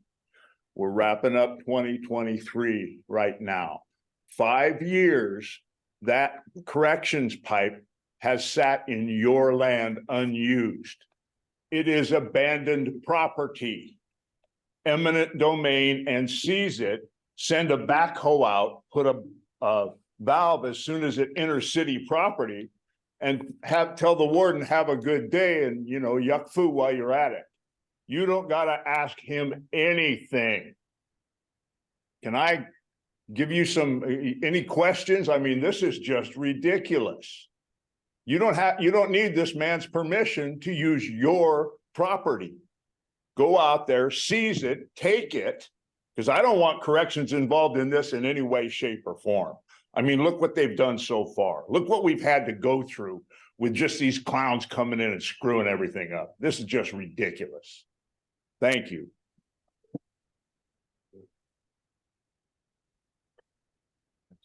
That's a yes for one. I think you need to look at the holding ponds too. You ain't got a clarifier working. Your capacity is losing every day. We wait. There's about 200,000 gallons a day going in our sewer pond. And I don't know how much percentage of that. I'm certain they can figure it out, how much percentage of solids in there. You're filling your capacity up by not fixing what's there. This is ridiculous. And like Jim says, what has CDC, our Preston school, done to this city ever since we've been working with them? That's why they were supposed to build a tertiary plant. We had a decent council then that knew what the heck they were supposed to do. Not bend over backwards for them. Contracts don't mean nothing to them people, nothing. And that's a fact. I mean, to me, I think, like he says, just take it over, heck with them. And you got a well out there, you're worried about your water. You had it hooked up one time. And I think the only reason you didn't hook it up, there's 800 gallons a minute coming out of there. Water, that whole thing. Matter of fact, it ran the gosh darn Preston school for years. And that was used more water than that golf course did. And you guys had it hooked up and you disconnected it. So you're worried about water for the Preston, for the steel. You got it. You got to pump 65 horsepower pump it right over there. So I don't know what you're worried about. Just get it done right this time and leave CDC out of it. Thank you. Hello, do I have to tell you my name? Sure. Jose. When Patterson was here, city manager, I don't know if anybody remembers, but I think he gave all our water to that. I think it's Green Rock now. I might be mistaken. At the time he did it, it wasn't Green Rock. But Green Rock took over the contract. I think that's the name of it. I'm not sure. But they took over the contract and they actually own most all the water in our ponds. I mean, somebody ought to. 30-year contract. Huh? 30-year contract. Yeah. So we got how many years left on that? I'm gonna say 20. 20. There's 20 years left. So here we are saying we're gonna use our water. And how many years, how much water are they guaranteed? All right. Huh? All of it. Zero. They're not guaranteed any? Not if it goes to tertiary, no, No, I mean from our treatment ponds down here, the city. zero. It's not what I heard. I'm not I think too it's sure all- on that. I would Read I it would again. pull the Read the con- I think contract. it's all of it. Read it Well, again. read it again. It does say if it goes to tertiary, they are not entitled to that water. Okay, well, I'm just saying you better pull that contract and read the fine print. Yeah. Because I don't know what Patterson did. And another thing, we're talking about taking the prison water. And I, like I said, I don't know what's going on in this town, up here in the city council. I think they just went to court. I didn't read all the paperwork because I know what they do. They went to court and they lost. That's And the then next after item. that, they were told they had 8 years to clean it up. And there's not supposed to be any water leaving those grounds, and that includes the sewer water. I think you guys better really figure out what you're doing. If you want, you could go down to Sacramento to the water board and they might explain it to you. And you can go see the court records and everything. And they have I think they probably just got, I'm gonna say 7.5 years left. And I don't see any work going on over there. And nobody say anything about them doing any work, because they have to fix pipes, they have to do all kinds of stuff. So be careful if you get messed up with them, because the state prison system is known to close down and pull out. And they've polluted a lot of places. If you guys should go on the internet and find out how many places the prisons have polluted and ruined the ground. So I mean, I don't know what we're doing here, talking about the Mr. prison. Vice Mayor, can we keep it on subject? That's the next Yeah. item. We've got some more coming up, but. we Okay, agree. but I'm just saying, I don't think we should get tied up with the prison at all, because they're not supposed to let any water leave those grounds. So I don't know how you're gonna, maybe you're gonna sneak it out, but. And they were supposed to put, they were supposed to do all kinds of stuff and they never did nothing. So you guys gonna pal up with them, good luck, because you're gonna end up getting sued by the residents or something. Just really fast here. This would be a great asset to the city. It puts you in the first position, you'd be in the driver's seat. Amy hit on this a few weeks ago, and it was wisdom that's speaking. And I think if we're looking at a project like this, if we can afford it, if we can build it, and we can do it quickly, and it sounds like in under 2 years, that's not a bad plan. It's a major asset. You become the rulers of your own destiny here. And whether it be you partner with whoever it is as a regional partner, but you get to choose it.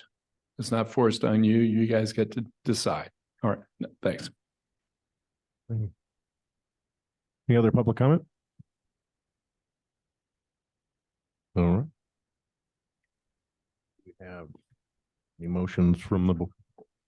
Well, I think a couple of things that we've wasted over a We're year. not finished yet. Not done.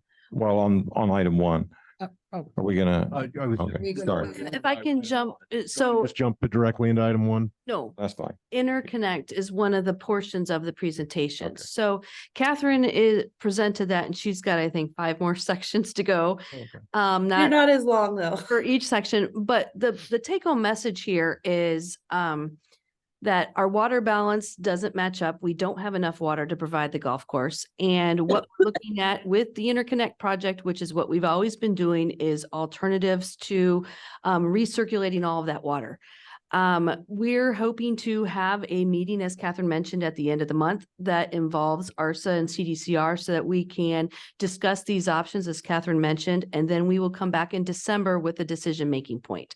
So for the interconnect, there is no decision-making point, but there will need to be one next month so that we can proceed with which form of engineering so that, as Catherine's slide showed, we need to have things wrapped up so that we are within our ARPA requirements.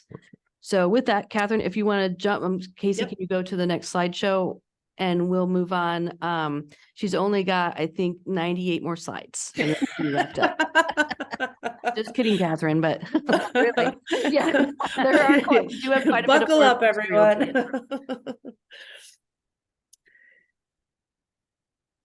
get. So Casey, I think we're way down Yeah, it's, loading. oh, wait a second. I think that's what's there. So it's up on the screen. Yeah, it's just. Okay. Okay, Next. there we are. Okay, so the instrumentation and control review, this is the project that the council authorized about 2 months ago. Basically, when we went out to go do the investigation for the tracer study to evaluate the site and kind of confirm what was out there, we discovered that there were several pieces of equipment missing that which were there in the original design. We were not able to confirm that the SCADA system was running properly because the operators frankly weren't using it. And so we came back to the city, said, hey, we really need to dig into this. Like there's more here that needs to be done. So the team went back out, did a much more detailed, in-depth investigation of the site, what is called the instrumentation and controls review. Next slide, please. So that was on October 17th on the site visit. The bottom, there's basically a lot of control system improvements needed.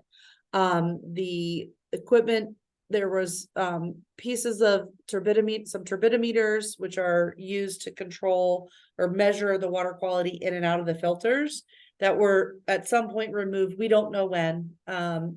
Since it's a new operator, we have no idea when they were removed. We know they were originally installed in the project. They're no longer there. On the chlorination side, there's also some issues with how that system is set up. It's not so much that it isn't set up the way it was in the original design, but the original design is not actually up to the standard that DDW now has for managing control of a disinfection process in a Title 22 facility. So there are improvements that are needed to address that. And then finally, there are issues with the metering pumps for the chemical addition that are not operating properly. And basically just like more or less the system is being run in manual right now. From a even bigger picture standpoint, this SCADA system and PLC system that is out there, it's 30 years old. It's from the early 90s. This would be like running, owning a computer that was 30 years old and expecting it to continue to do its job. It's time for an upgrade to that system. That is a bigger project than just replacing a few pieces of equipment though. The final major recommendation that came out of that, it would be really good because in your plant, between having flow from CDCR and flow from your treatment plant or flow from Preston Reservoir, all of these are different water qualities and therefore require different kinds of chemical addition. And when you have that kind of variability, it's really helpful to have what's called a jar testing apparatus, which is just a way to kind of run some tests, figure out that optimum chemical dose in real time so that you can make adjustments as flow into the plant changes. And again, with that kind of investment, you can reduce your chemical usage long-term. Next slide, please. So all that being said, what we're proposing is to split our recommendations into near-term improvements and longer-term improvements. The near-term improvements are basically those critical elements that are needed for reliable compliance. So that is kind of replacing that equipment that was pulled out at some point, getting the chlorination system set the way it needs to be set so that we can move forward with the Title 22 report. The longer term improvements is replacing that SCADA and PLC system, making sure that all the functionality, and in particular, the diversions. So if there's a critical alarm, there should be a diversion automatic from this treatment plant. And where does that water go and how does all that work? We need to make sure that that's working properly. And then any other improvements that are needed to try to create that long-term success, such as the chemical dosing equipment. Next slide, please. So basically, we're in the process of wrapping up this work. We've received the PLC programming from Telstar, so we can actually take a look at what the system is actually able and capable of doing. And we can determine whether those alarm functions actually are still in place and whether they work. We've already contacted with Telstar. We have developed a better understanding of what their arrangement is with the city, what projects they have done, and what they need to do. So we're not double dipping or we're not, kind of making recommendations for things that are already in their contract. We will come back to the council with probably to the committee first, and then ultimately to the council with our recommendations for these near-term and long-term improvements. And basically at that point, we anticipate that to be in December to get direction on moving forward. And again, I think the concept would be the near-term improvements. We basically do what we can during the season when the cow roof's offline, so that starting in the spring, when it comes back online, you've got a better operating system. The long-term projects could be coupled with the interconnect pipeline project as one construction project, and that could be bid that way. There'd be other ways of procuring it as well. It would really just kind of depend on the city's ability financially to cover those costs and how you want to stage that amongst all the other things that kind of need to be dealt with. So no action today on this. This is just an update on where we are on this project, and that's it for this item. Any questions about this? Nope. Okay, we'll move on to the next slide then. Maybe we'll just kind of try to run through these. On the tracer study then, next slide. So the tracer study, just to remind you, that is a study where we put a tracer into the disinfection system, into the chlorine contact tank, to basically confirm the capacity of the system. This is a requirement of the Title 22 report, and what started this whole thing with kind of what's going on with the, the control system.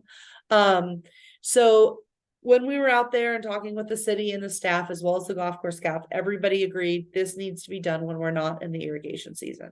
So we are, what's going to be happening is when we run the study, we're going to have to run it at the full flow. That flow is going to be directed over to the wastewater treatment plant via that ARSA pipeline.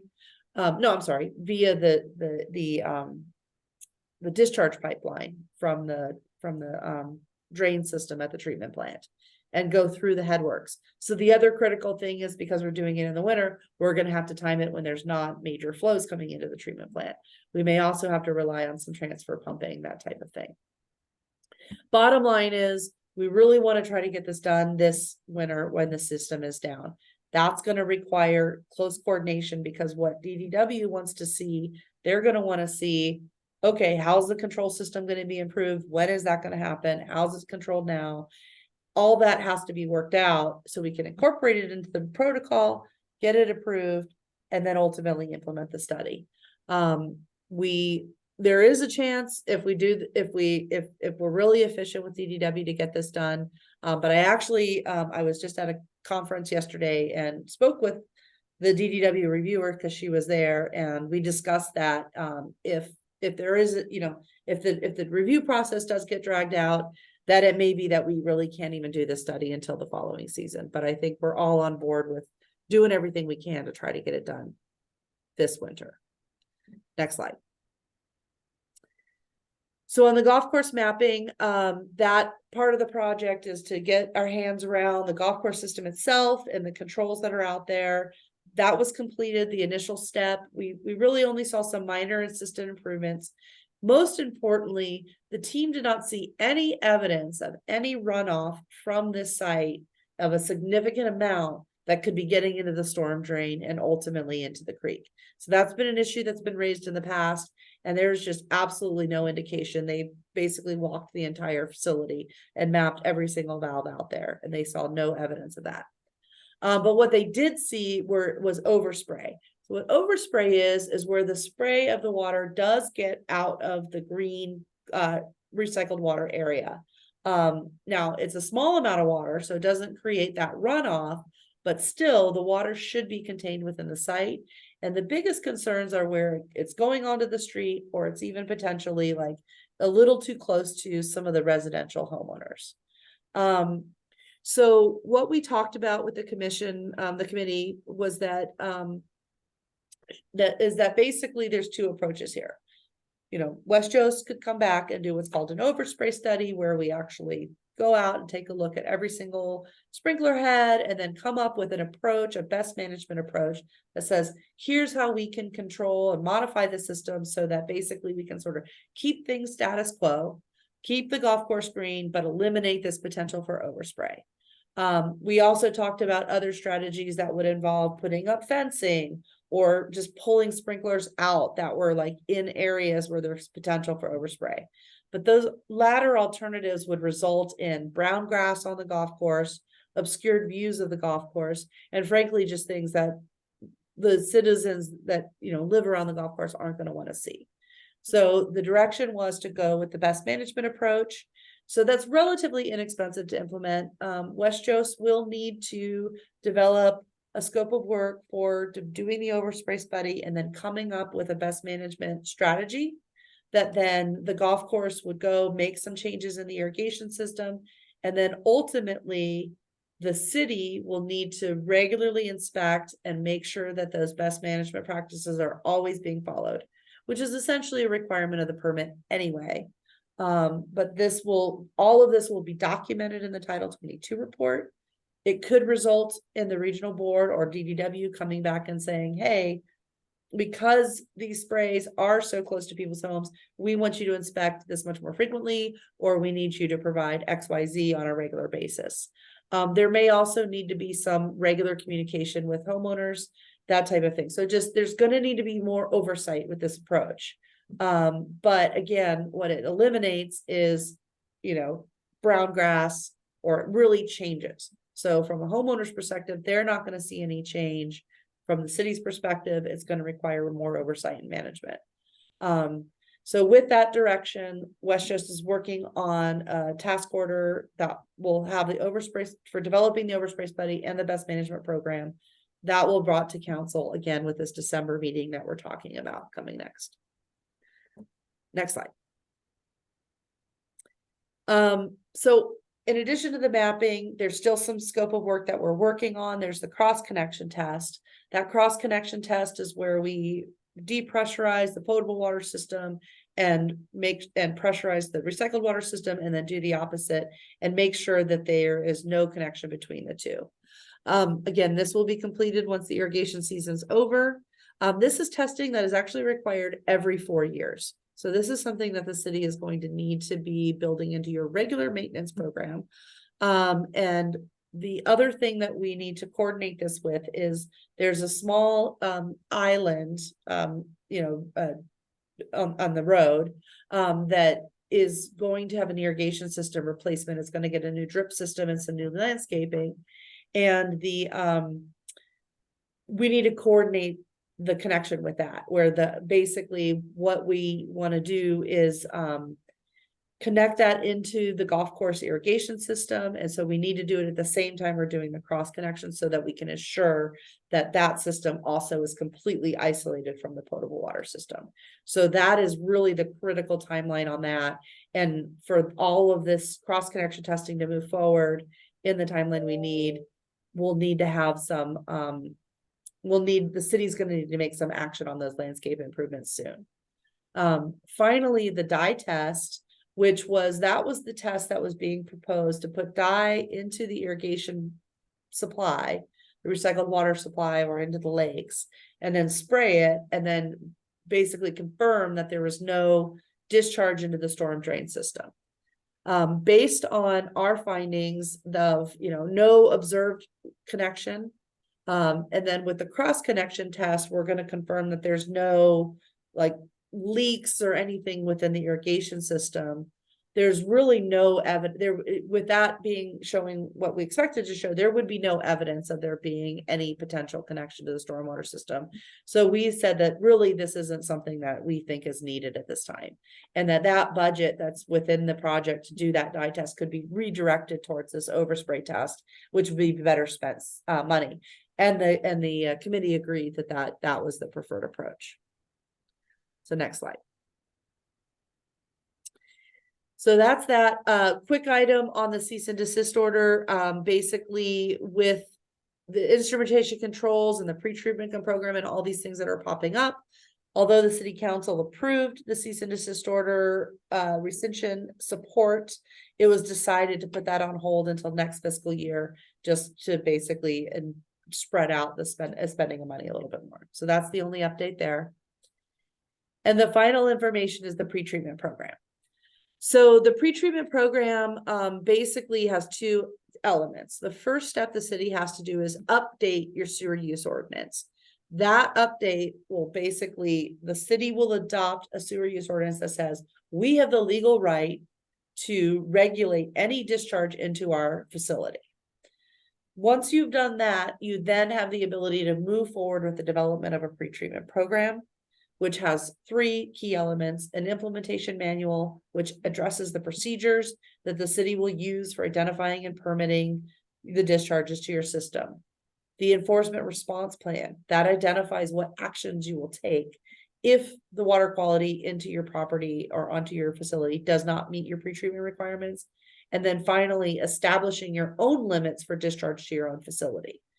So what we are proposing to do with this initial task order that's in front of you today is to work with the city to develop the sewer use ordinance and get that adopted, and then work with the commission and the city to develop the framework for the pre-treatment program. So kind of define what it is that you want to do with the implementation manual, with the response plan, with the local limits, what kind of limits do you want to have, all those elements. And then once we've done that step, then the next step would be to develop the pre-treatment program.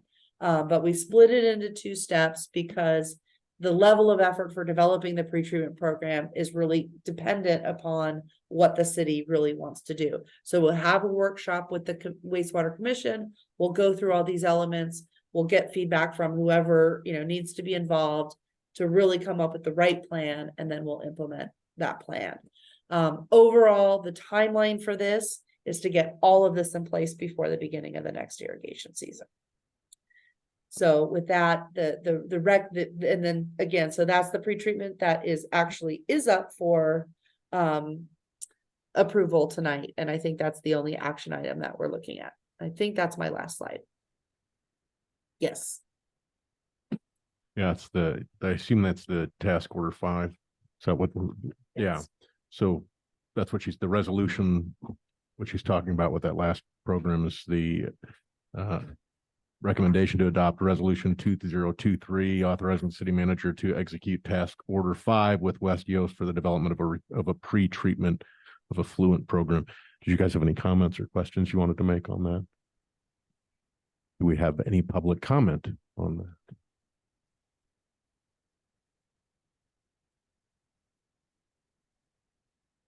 This is a hard question to answer.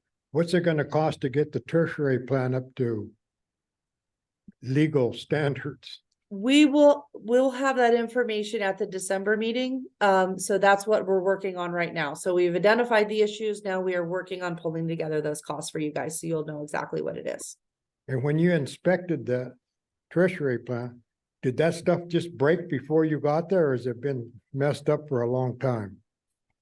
So the plan had been operating in essentially a manual mode, but because the plant is kind of operating at a constant flow all the time, it's not like you're not able to treat the water reliably, but it isn't ideal, and it's definitely not what the state wants, but you would not know that. If you went to visit the plant, you would not be able to know whether it was operating manually or using the SCADA system, because it's not obvious until you start asking the questions and really digging into the details, which is exactly why we did that. And another thing, when you re-up your license now, there cannot be no overspray on the property around the golf course that's not owned by the golf course? That is correct. There should not be any overspray of recycled water onto private homeowner property. Basically, the drift and overspray could get into people's homes or into their eating areas, and that's the concern. You don't have control over it. So, it's not uncommon for recycled water to be used on golf courses. It's done all over the state. There's definitely best management practices that could be employed. This is just something that we need to get in hand, and the city needs to take ownership of. But this isn't a big, I don't want to make too much of a deal out of it, but it is important for the Title 22 report to get this resolved. Yeah, and the water distributor, the waterworks, they could make you put on a backflow valve if you were getting that water sprayed in your backyard and it was going on your sprinklers. I'm almost positive. Yeah, so Could there fit are. the drinking system. Yeah, I could comment on that. So there are programs that allow for recycled water to be used in people's individual backyards, but that's a separate type of use that does, like you say, requires backflow preventers. It's a whole other type of permit that is not what the city has. And at this point is not being proposed. Because I know at the meeting, the last meeting we had here on the sewer and all that, there was a lot of people that were upset because the water wasn't going to keep their grass green. So I just that's why we indicated some Remember that, don't- homeowner outreach may be needed. thank you for answering my question.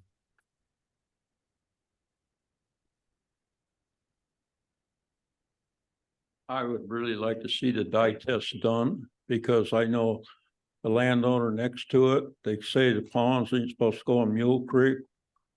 I know we took over 500 golf balls off her property after that flood. 500 people. So there ought to be a dye test to prove, and it goes in these people's wells too. So I think it ought to be done. We prove it. And then if this proves it is, we ought to make the state CDC do it too. So we know exactly where everything goes in that. None of this bull, and everything should be tested for PFOAs and PFOASs. I don't give a dang if it comes from ARSA or comes from CDC or ours. This is dangerous stuff, and so many people don't give a crud. Thank you. Any other public comment? Do we have a motion to adopt the resolution? Yes, I'll make that motion. Dominic makes a motion to adopt resolution 2023 authorizing city manager to execute task order 5 with West Yost for the development of a pretreatment of effluent program. Second it. We have a first and second, all in favor, say aye. Aye. Opposed? We'll move on to response from CDCR regarding city's letter to CDCR to cease sending water to the Cowriff. Hold on a second, please. I have a statement to read out. And I will hand this to the city clerk so that it gets recorded as I say it.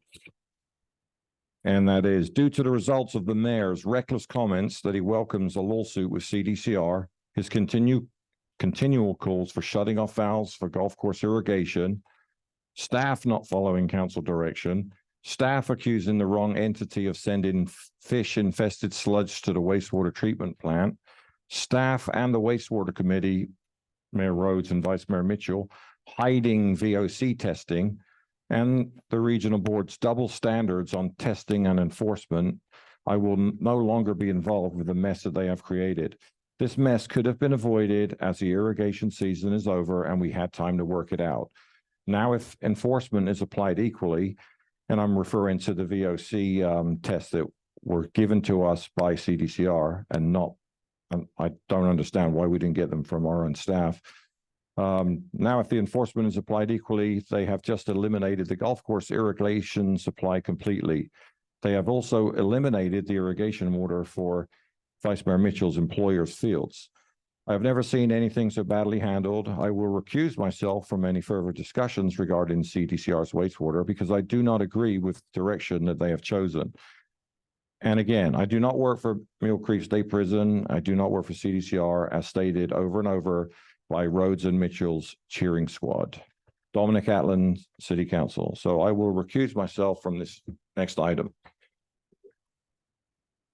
Point of order. Point of order, yeah. You don't get a point of order. You don't get a point of order on this, Bill. We can discuss it when public comment when it comes up. If Okay, you, I very good. I prefer that. Yeah. Okay, so response from CDCR regarding city's letter to CDCR to cease sending water to the Cowriff. You want to discuss that? Yes, thank you, Vice Mayor, members of the council. I do want to point out there were a number of misstatements in Councilmember Atlan's comments regarding staff's actions.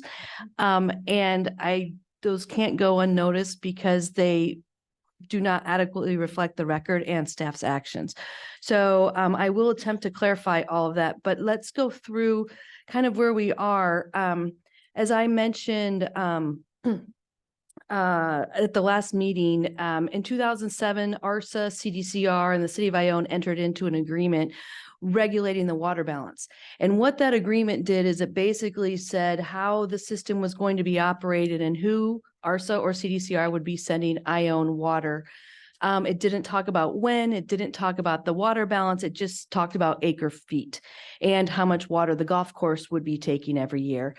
Since that time, now that I've been on both sides of the ARSA side and the Ione side, neither party, Ione or ARSA, have been beneficiaries to this agreement. It's been a difficult agreement since its inception. Particularly, it's been most difficult since 2015.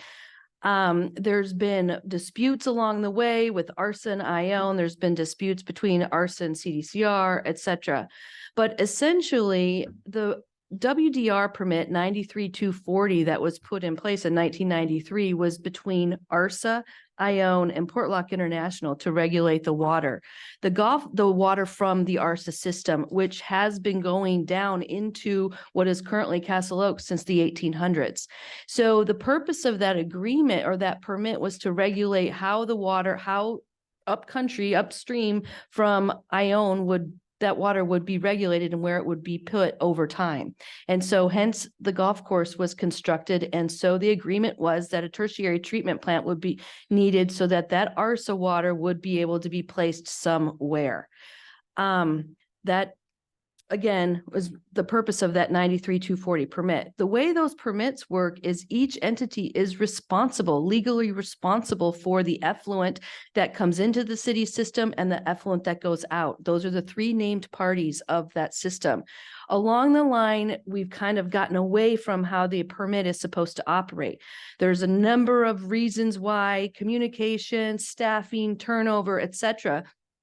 But as the regional board has been trying to point out, we all aren't following the terms of our permit. We are supposed to be completing our monthly reports together. We don't do that. We're supposed to be looking at the water balance as a group. We don't do that. We're supposed to be in communication essentially on how we're running the system, and we haven't been. And that's really, in my mind, my observation as a result of this 2007 agreement. We've all kind of gone our different ways. To that end, as Councilmember Atlan did point out, the golf course doesn't even take 650 acre feet of water per year. Where's the other 150 or 100 feet of acre feet of water supposed to go? And so then Catherine talked about that ARSA line. That ARSA line was constructed so that the city could continuously take ARSA water because the city had capacity in its plant, and that was a compromise as part of the construction of the Castle Oaks Golf Course. So there's a whole water balance issue that we have really gone away from by essentially allowing this 2007 agreement to occur. ARSA is not negligent in this. They wanted this agreement and it hasn't worked for them either. They had high standards that they were going to build another golf course and they were not even going to need to discharge here in Ione. And that has never come to fruition, resulting in ARSA not having plans for itself. And so then there's this constant battle that's been going on. And really, as I've said before, Ione should be leading the charge on what to do with this water. Instead, we've kind of just said, okay. And candidly, there's issues with money.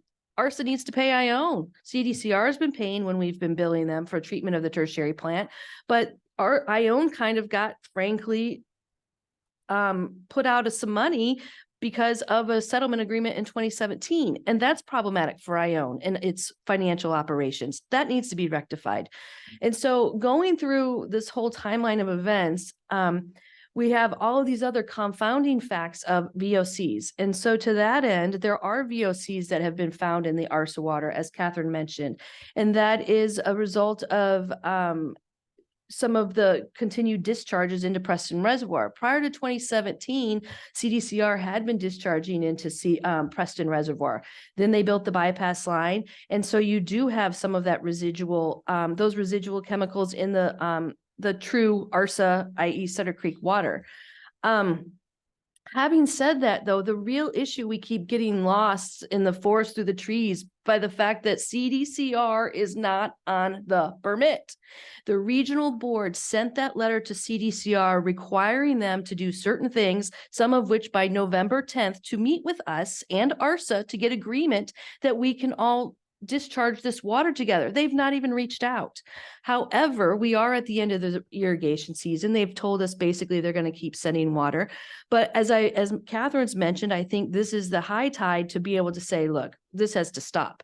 We have set in motion with these task orders with West Yost, a path forward. We have not done that in the past. We've just sort of squandered and said, okay, we'll build the interconnect line and that'll solve our problems. That won't solve our problems. We still have a lot of other problems.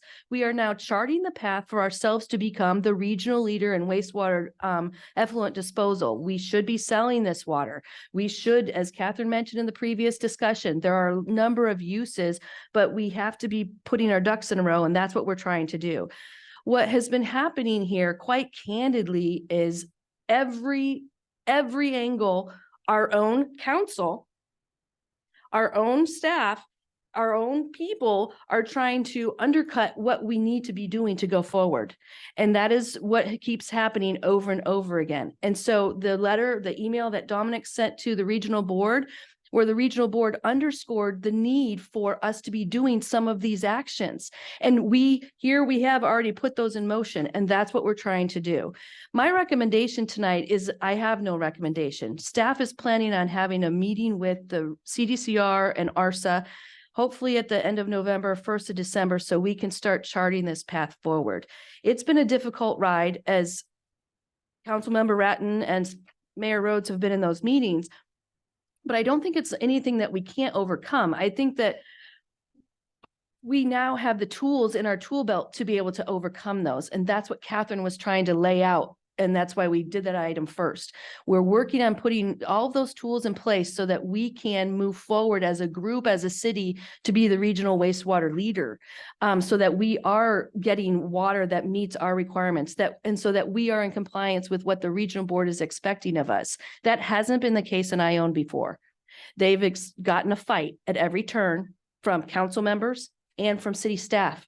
That is not my approach. My approach is to be in compliance with what the regulatory agency expects of us. And that's where I'm wanting to lead this council into that direction, so that we are, again, the regional leaders in wastewater discharge, and we're meeting all of our effluent requirements and influent requirements.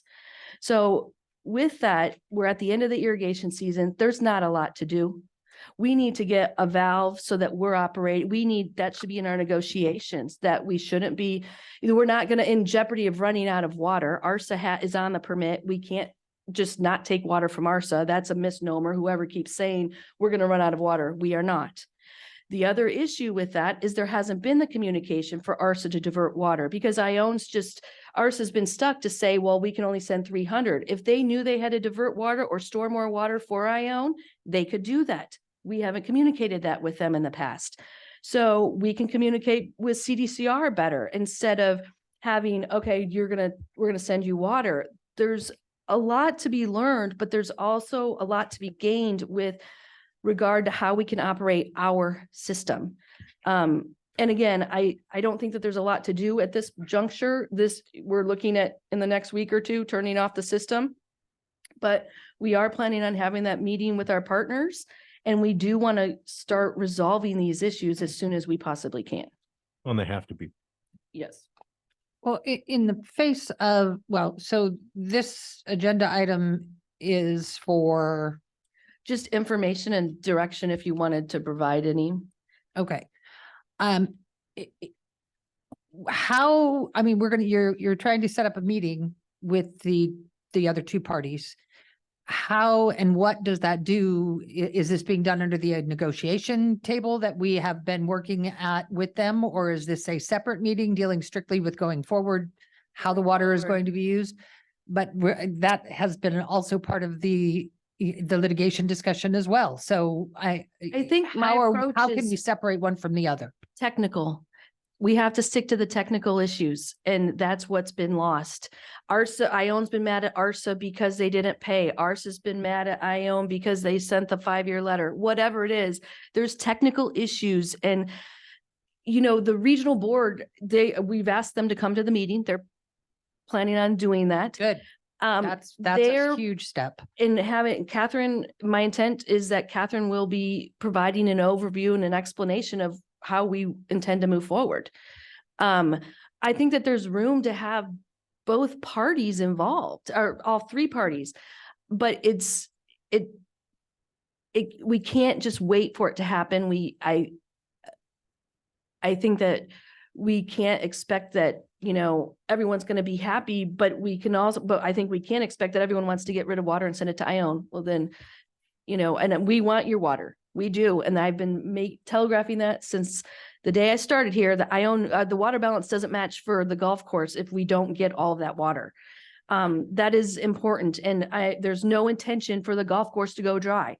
But I think that having a technical meeting, having, getting down to really the matters at hand. I think there's been, you were witness to this too, confusion on what's a permit and what's a report of waste discharge and what each of those functions do.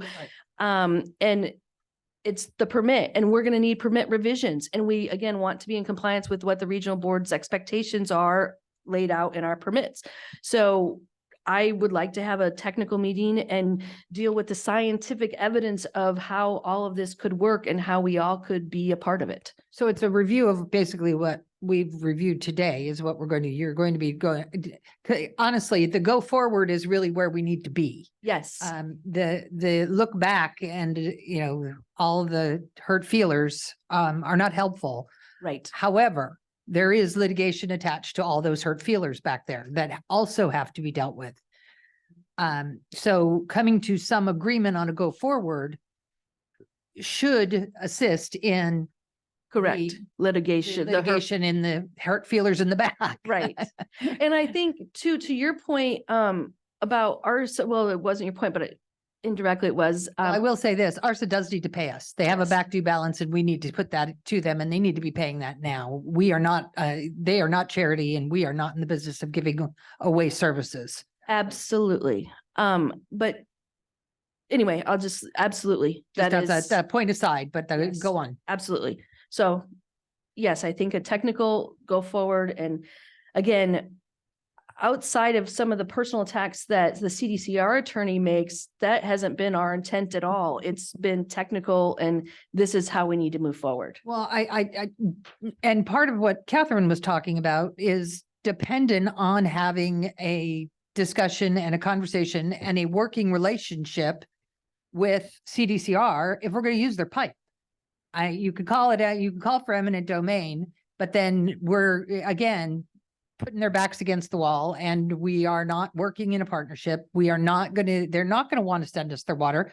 They're going to take care of their own. They're going to. They're going to what they're going to do is they're going to put it all, they're just going to say, to hell with all of you, and they're going to dump their water into Preston, and then we have no choice but to take it. And then Yes, they we can. go to. They have a contract for that. And So would that's be a beautiful absolutely something. we situation could to do. be in as a city. Well, Regardless, let's not. I don't want to, and I don't want to my, get there either. My thing with it would be, you do have an option where you don't have to be dependent on CDCR. And I kind of stand with one of the commenters earlier that said, I want to work with them, but they Yes. have got to get the filtration systems and get the water clean enough to the level that I know the public is safe, because I take public safety, just like all of you, everyone on this council. and ARSA. Yes, but I they was all gonna say, do. To your point, Jack, both of them. No, I are. know, At but this point, Now we're. smart. Both of ARSA, them are that's because I think smart. you've contaminated just your great reservoir. water. You've contaminated your reservoir. And so Catherine offered a short-term solution with the aeration. And Right. so that is something we can That's- bring to the Exactly. table. That's what we do. And so it is something that is there, it's a common practice to get rid of VOCs through aeration. That is something that we Yeah. can bring. Yeah. So I think, Catherine, are you there? Yes, I am. Okay, so did you want to add anything?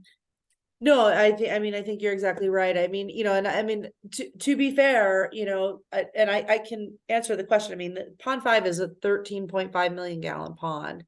So by running water through that, at, let's just say it's 1 million gallon a day. It's a 13-day detention time under aeration that should provide pretty good treatment for the flow. But I have not done any sort of treatment analysis or kind of confirm that, but that treatment is a whole heck of a lot better than no treatment at all. Well, we do need to have this kind of a meeting sooner and see where they're at. I mean, if they're pretty much tell us no, then we do have to go it alone. I mean, we are going to have to figure out how we are going to utilize our own water and potentially work with ARSA to get theirs. Although at this point, with the VOCs showing up in everybody's water, I'm not sure we could take any of their water. I don't know where the ARSA VOCs are coming from Preston Reservoir, which was where CDCR was dumping before. Well, I don't mean, think one of they've the pieces actually you gotta had look at any is you- substantial water into Preston gotta- since 2020. that might tell you how bad the- 2014, But wow. I'm not, that's not my. But what we got to look at is get the full picture and see what the water is coming out of ARSA down there and what is coming, you know, if it's Right. clean there and it gets up to Preston Reservoir and suddenly is contaminated, ta-da, guess where we're getting contamination So that's from? not a constituent they're measuring for either. So they need at to their start headquarters. measuring So, for it. yes, so that's something we'll have to discuss. The other thing I want to point out that I think is an integral part here is the regional board is since I started here in Ione, the permitting group has contacted me and then, oh, Amy, you got to update the permit in Ione, you need to do this, blah, blah, blah. And then the enforcement, Kenny and Howard, I've spoken to them multiple times regarding some of the issues here, but they're in all of our corners to kind of help us come to the solution. And that letter they submitted to CDCR is helping us do that. And that was the point of bringing it forward, is to say, hey, you guys, we need some help. I mean, not their point, but I'm saying it's how it's working for us, is that CDCR needs to be in compliance. And Well, and we're offering them a solution yes, through this process that Catherine has recommended. So it is a solution for them, which I hope they see it as a solution. That's the trick. I mean, at this point, that's the trick. I think they're stuck. So I mean, like I said, sooner rather than later, because we got to have water, So our direction is for you to have that meeting really fast. right? Yeah. Is that good enough direction for you? yes. All right. I have a question. Oh, I'm sorry. Speak into the mic. This photo, Mm-hmm. yes. I'm curious what the intent was in that email to put the blame on CDCR for this. Well, there was no intent. So the day that we received a letter, we received a letter from CDCR, an email that says we will begin sending water to your treatment plant on whatever day it was. That very same day, that very same day is when that fish kill occurred, and we sent No, that was September 5th. it was the same, they had previously sent a letter saying that they were going to send it that Friday. We met in the September 5th was a council meeting. Right. That's where we met in closed Yes. session. So this was the response, look at CDCR's water? So I'm explaining it. Okay. So the very day they said they would send us the water, that showed up at the treatment plant. Our wastewater operator was panicked saying, what has happened? And we immediately said, what happened? Who turned the valve? Why did this get sent to us? Those days corresponded exactly with when they said they were sending that. It turns out that they It said was they didn't. ARSA, right? Sure, it was ARSA. Yes. ARSA. Yes. So that goes to my next question. Is the reason we're paying so many chemicals is because we're cleaning ARSA's water? No. Really? So- So you don't use I more don't appreciate your chemicals? tone. You're kind of I being a haven't little. appreciated yours. Okay. I'm not understanding where this tone is coming from. Yes, you do understand. No, I don't. I Okay. don't. Okay. So if you'd like to rephrase, I'd be happy No, to listen. I'll just be quiet and let you speak. Okay, so the chemicals that we do need to purchase are for turbidity. Right. So as I mentioned, we received those chemicals as a response to extending out the irrigation period. So we got those chemicals, as I mentioned earlier, at the beginning of October. That kill was from September. So we were having, only purchased chemicals twice this season so that we could extend the irrigation season. No, it's 3 times this season. Oh, no, that was that. Mm-hmm. Perk ordered and then the other guys ordered 2, so that's 3. Yeah. So you're saying, based upon all the VOCs that we see in the ARSA water that's coming, and yes, it goes through, No, there's a possibility. I haven't we seen the don't testing on the use other side. more They could be, chemicals to treat water of this nature. Is that what you're saying? It doesn't I'm take- not saying that at all. I Okay. didn't say anything Well, like that. what I'm getting at Who is said that? I why didn't say any of that. that was a question. Okay, what was the question? When you get water like this do you use more chemicals? Yes, so That was that, my question. So, what- so we have been paying more money to treat ARSA water no. through the chemicals. No, and that wasn't my, so if you look at those dates, shortly after that. Started in August, So those dates for the fish kill July and August and September. Yeah. were in September. Yeah. It was just one day, one moment in September. And so that was the system pulling from the bottom. They hadn't put the top flow on, which they have because it wasn't completed, and they have since completed that. After that date, what was it, 3 days later is when we started taking the CDCR water. Right. So we started taking the CDCR water, September 8th. So I'm not drawing the correlation that you are. I Well, guess. I'm looking at the ARSA VOCs. Well, we, Mhm. yeah, They're off the charts. Well, I think, and I think it goes to Diane's point in an email that was like, we have half the story. Yeah. We haven't tracked. And that, And that's so if we where- get, so if we get the That's where I'm testing from coming ARSA and make them do the same tests of the stuff we're looking for, and we don't see it there, or we do see it there, if we do, Right. we know that that's a problem. Correct. If, The but other we don't know where it's at right I now. will so we need to say find it. is this has always been a problem. So I've been looking at the last 2 years of data. The issue is this is the first season where we've had one consistent time frame of ARSA water. We've never taken ARSA water this consistently. So we can look at that data.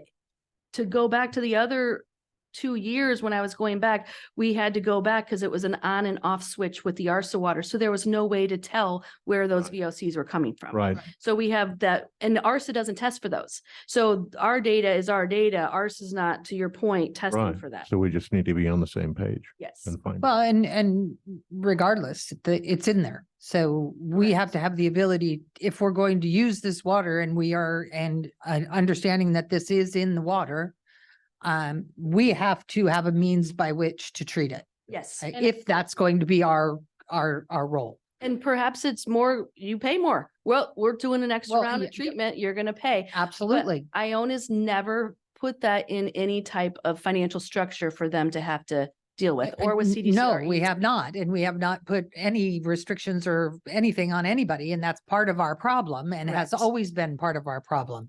And Which is why we are, one of the reasons we sent the 5-year letter is to be able to do those things, because we were bound up by that existing contract and had no ability to make any changes to anything. So we send the 5-year notice, and then everybody can come back to the table. We can create new arrangements, we can create new agreements, we can create new processes for everybody.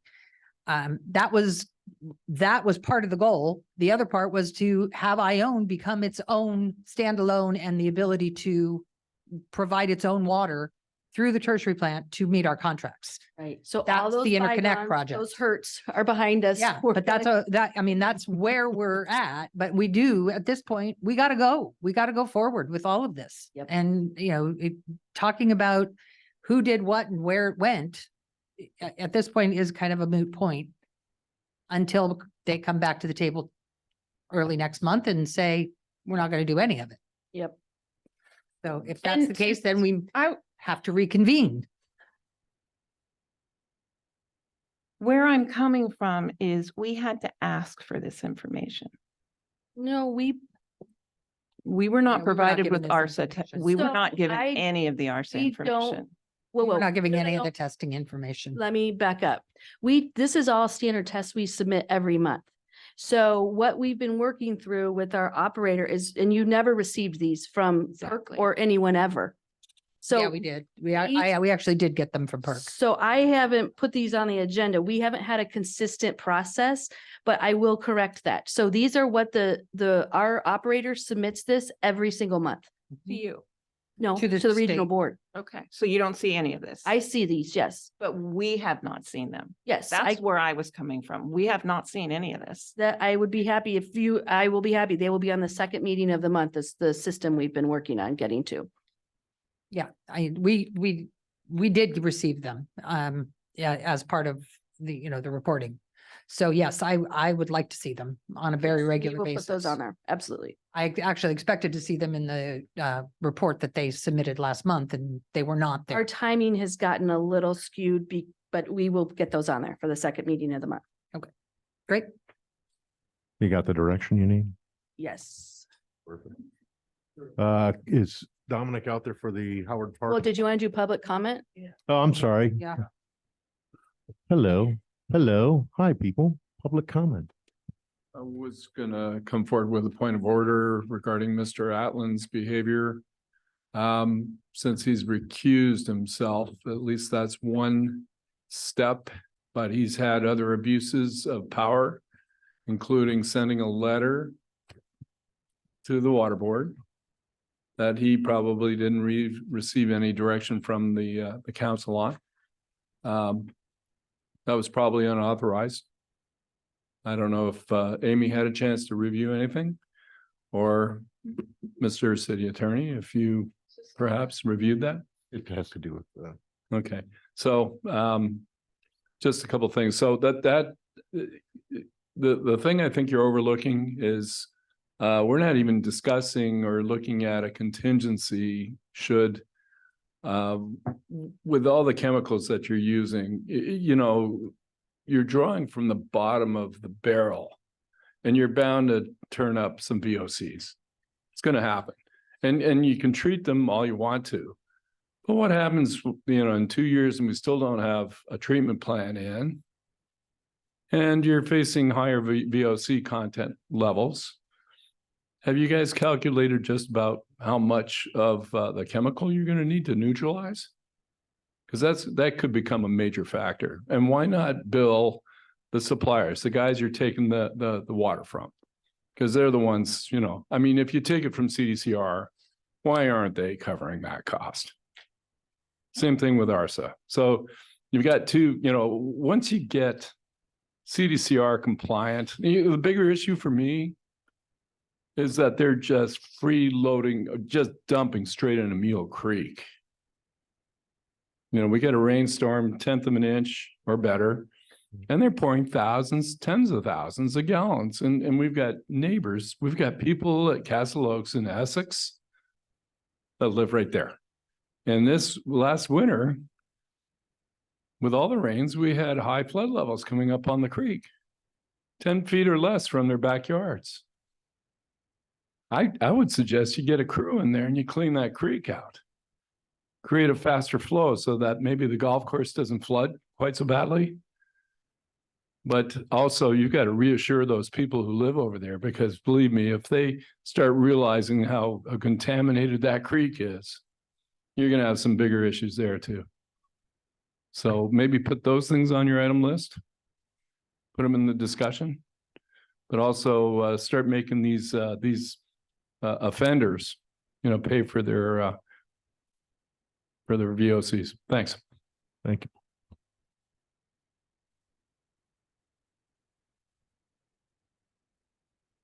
I get a little concerned. Everyone in this room needs to reread that Green Rock, what is now the Rancheria contract. Everybody was kind of right here, but okay, the golf course gets everything that goes to the tertiary, but the way I read it, virtually every secondary drop that Ione produces belongs to the Rancheria. So when you're talking about selling water to people, okay, you know, but I will take the advice that Mr. Atlin gave me. He said, well, read the contract. Let's read the contract from 2007, page 3, section 4, that everybody's got their chonies all in a binder up in the 5th of September. The effluent oh, and by the way, there's a copy of this in the package that I gave you, so this is on public record. The effluent discharge to Preston Reservoir must be in compliance with the water discharge requirements established by the Regional Water Quality Control Board for the discharging party. That's you all. And shall not contain constituents that cause the Ione tertiary plant to violate its waste discharge requirements. So I don't care if the CDC lawyer called, God called and sent you an email on its best day. They couldn't do diddly squat to you if you'd have been aware of this simple contract, and all this garbage could have been avoided. Now, is there any question? Because we got to start reading the contracts. Thank you.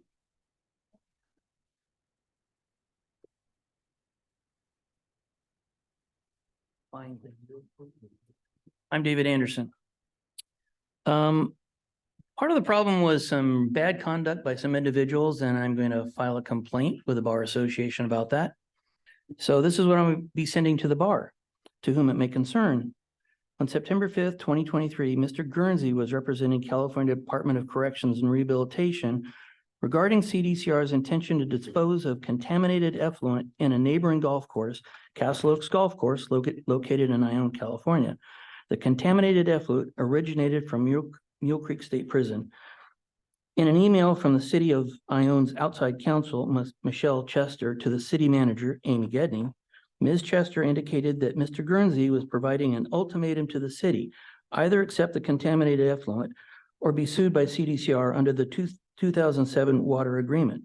What Mr. Guernsey fails to recognize is that item number 4 of the agreement, copy attached, indicates that CDCR can only discharge effluent to the city's tertiary treatment plant if it is compliant with the Regional Water Quality Control Board's waste discharge requirements. Mr. Guernsey was aware that the discharge under discussion contained industrial waste and was prohibited to be discharged to the city's treatment facilities. Mr. Guernsey was aware that CDCR's permit for waste discharge requirements issued in 2015 did not include the city of Ione or any facility other than the CDCR spray fields. The CDCR waste discharge requirement permit contained a reference to the city, did not contain a reference to the city of Ione. Mr. Guernsey informed Ms. Chester of CDCR's intent to file suit unless the city accepts the contaminated effluent, fully aware of the illegality of the proposition. The city council for Ione voted to accept the contaminated effluent at the regularly scheduled council meeting on September 5th, 2023, albeit in closed session. The vote was in response to a motion offered by Dominic Atlin, a California prison industry employee and an Ione City Council person. CalPIA is the agency operated under the CDCR umbrella as a wholly owned subsidiary of CDCR. 100% of CalPIA funds come from CDCR. The head of CalPIA is the CDCR secretary under the governor.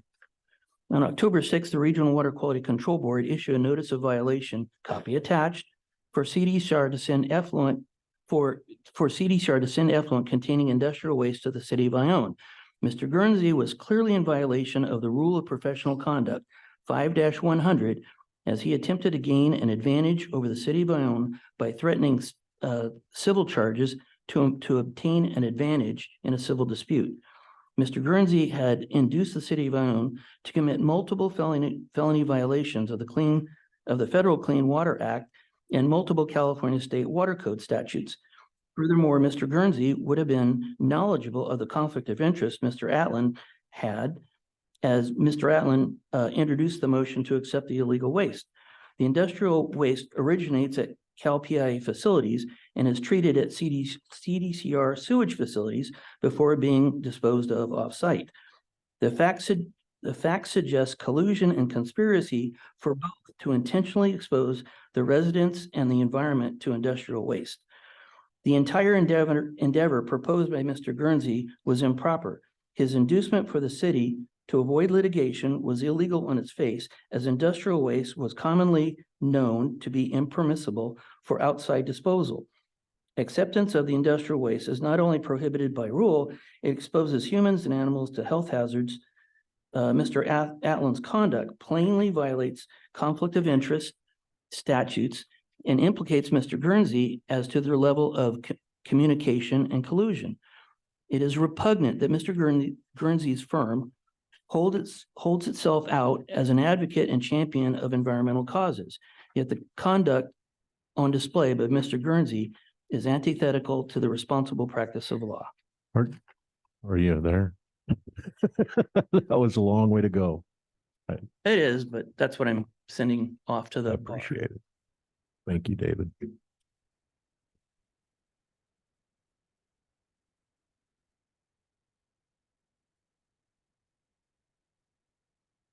I read a report that the water board sent to Ione in the prison. I forgot, I should have dug it out. And it says Ione's tertiary plant cannot handle industry waste. Correct. So, and here we're talking about, we're gonna make a deal with them. So I'm gonna tell you again, good luck. Because you know, the water board right now, they're after big fish. But when the way things are going, they're gonna start looking for little fish for money Oh, yeah. to keep them going. And it said right in that report, our tertiary plant cannot handle their industry waste. It didn't say nothing about the sewer, it said industry waste, but the industry waste goes into their treatment plant. And I want to thank you, Amy, for finally reading the deal on the ARSA agreement with ION. And it's still hard to get it into some people's head. You know, everybody's got their own agenda, but I don't understand it. I mean, and the dead fish down there, I wouldn't have told anybody about that. That's not. Because we're just lucky out on the golf course. One of these days, you're gonna go out there and all the ducks are gonna be dead, you know. No, but no, thank you. And I know you're only gonna be here for a short time and you're gonna have God come down and help you to get it straightened out in 4 or 5 months. Because they're gonna just fight you. There's a few people in Iowa that are gonna fight you, and they're gonna fight you because you're not doing what they tell you to do. And I've seen it time and time again, coming to the meetings, and it's a shame, you know. If you have a good idea, they don't want you to have a good idea because it's not their idea. And I know Mayor Stacy comes up with some ideas, and there's a few people on the city council that fight him. All right. So I'm just saying, hey, Thank you. good luck, and I hope Thank you. somebody can help you out. The permit the prison got, I went down to the meeting down at the water board now, and my son, we were the only ones besides 2 back here that went to it, that cared about it. We went down there and I brought up, I had a pamphlet that I got from work, and I have it. It says it was a PIA industrial manual that sold the shirts and all that stuff to Caltrans. I took it down there and I says, what's this say here? It says prisons of industries right on the front cover. And you guys are putting a municipal water. Now I have to admit, one woman on that board asked a lawyer, and I can't think of his name, the top one. He talked for 20 minutes. You could ask the people, how come we need that? Because he knew it was supposed to be that. And I know people's got an industrial. Benji Crocker owned the wrecking yard over at Plymouth. He wet 1 drop of oil in that ditch and he had a $10,000 fine a day. He had 15 hours or something like that to answer. They're dumping raw stuff out there, and I appreciate what Amy's done about the fish. How many times has that showed up and we ain't seen it? It's kind of like the fresh water when we got it from AWA, and they made a picture of it in the local news saying that this is how clean the water is. And it was AWA's water dumped in there illegally. Thank you. Any other public comment? All right, now we need to get. I would like to make a correction just for the council. The issue brought before the council for taking CDCR's water on September 5th was brought to us by legal counsel. It was not a motion made by Councilmember Outland. Okay. Who was the legal counsel? Speaking of Our city Councilman Allen, attorney. is he available out there? Not public comment. Yeah, we're getting to the next item. I just need to get Dominic. back in. Yeah, I've got one more comment if I might. Public comments closed. All right. Well, thank you, though. I guess. Thanks for sending that to me. I thought we were gonna have it.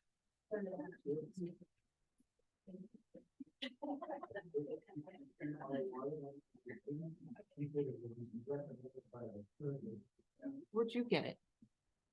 I had it and Amy sent it to me. I didn't get the contract.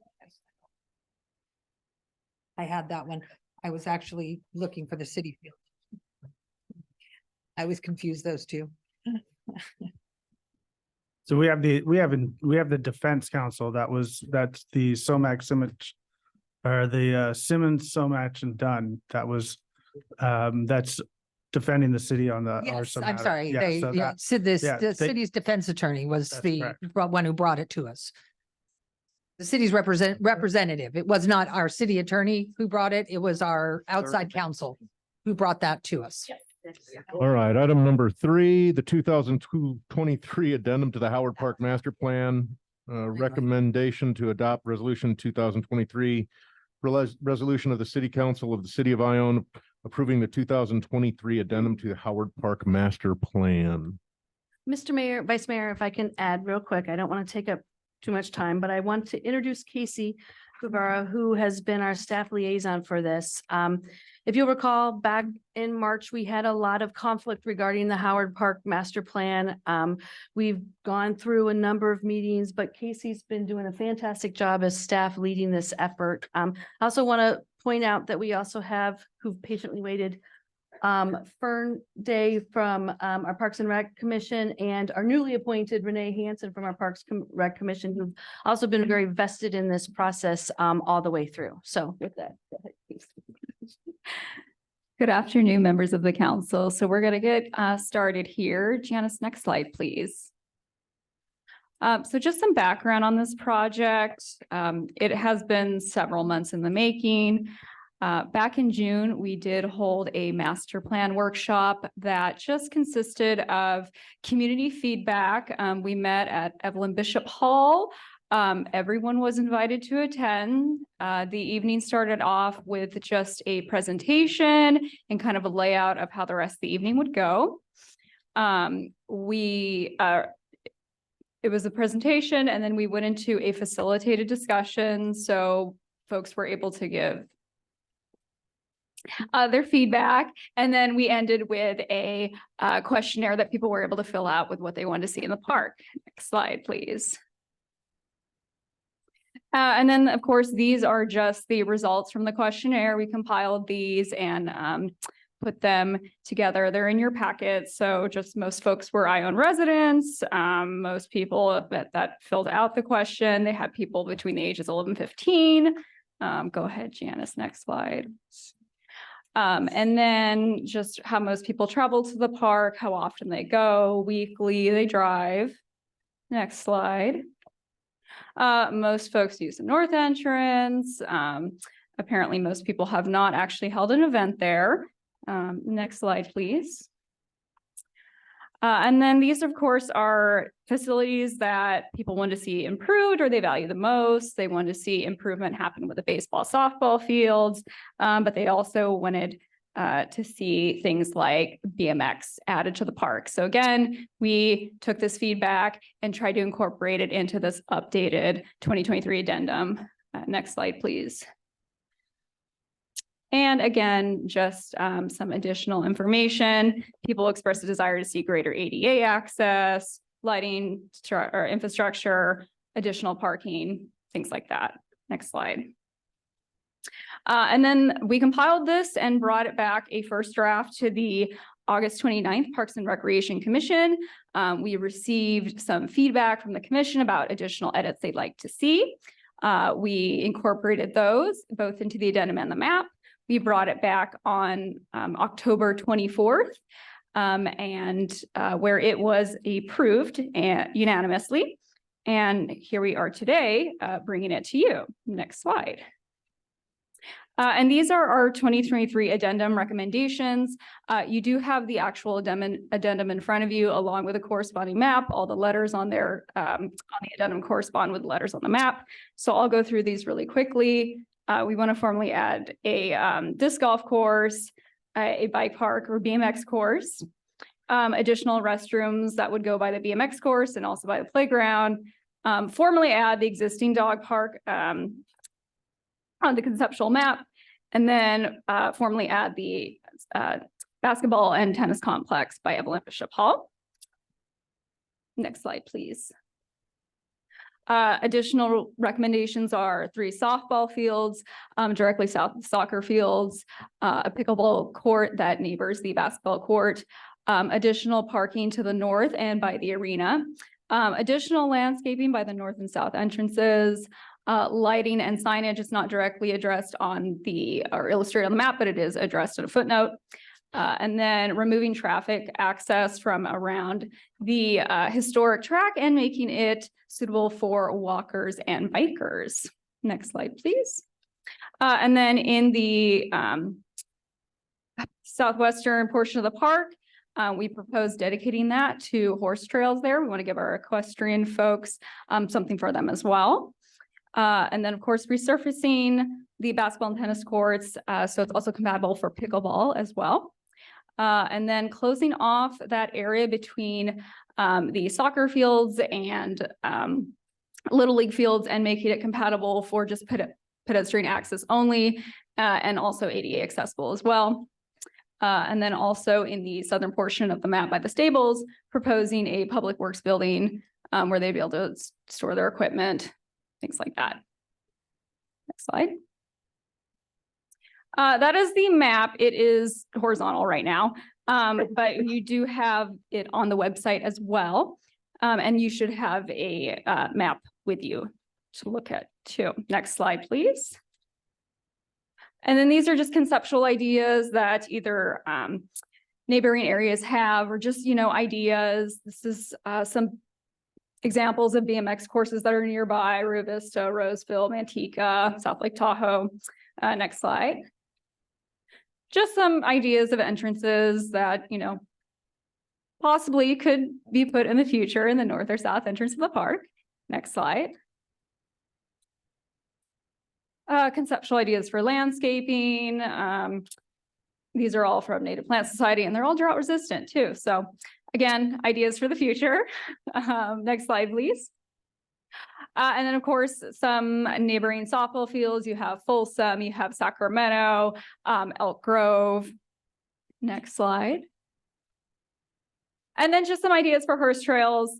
Again, these are trails elsewhere. I think one is in British Columbia and one might be Texas, but obstacle course ideas for our equestrian folks. Next slide.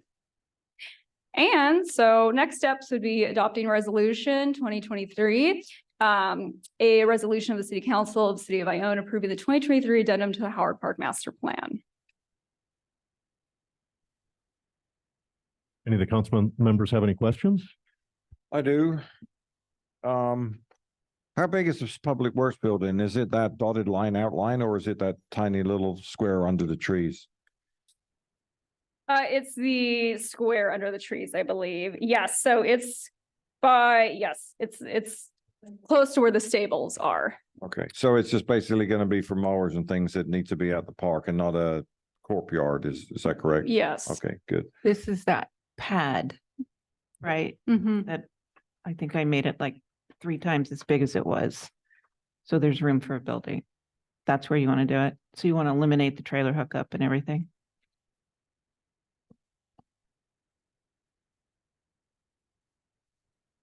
Were you done? Sorry, I interrupted. Sorry, you. no, it's fine. Mine's real quick. I mean, just the other thing, I'd like to see the basketball and tennis courts separated, a new basketball court built, because that's a problem with the sharing of the same court.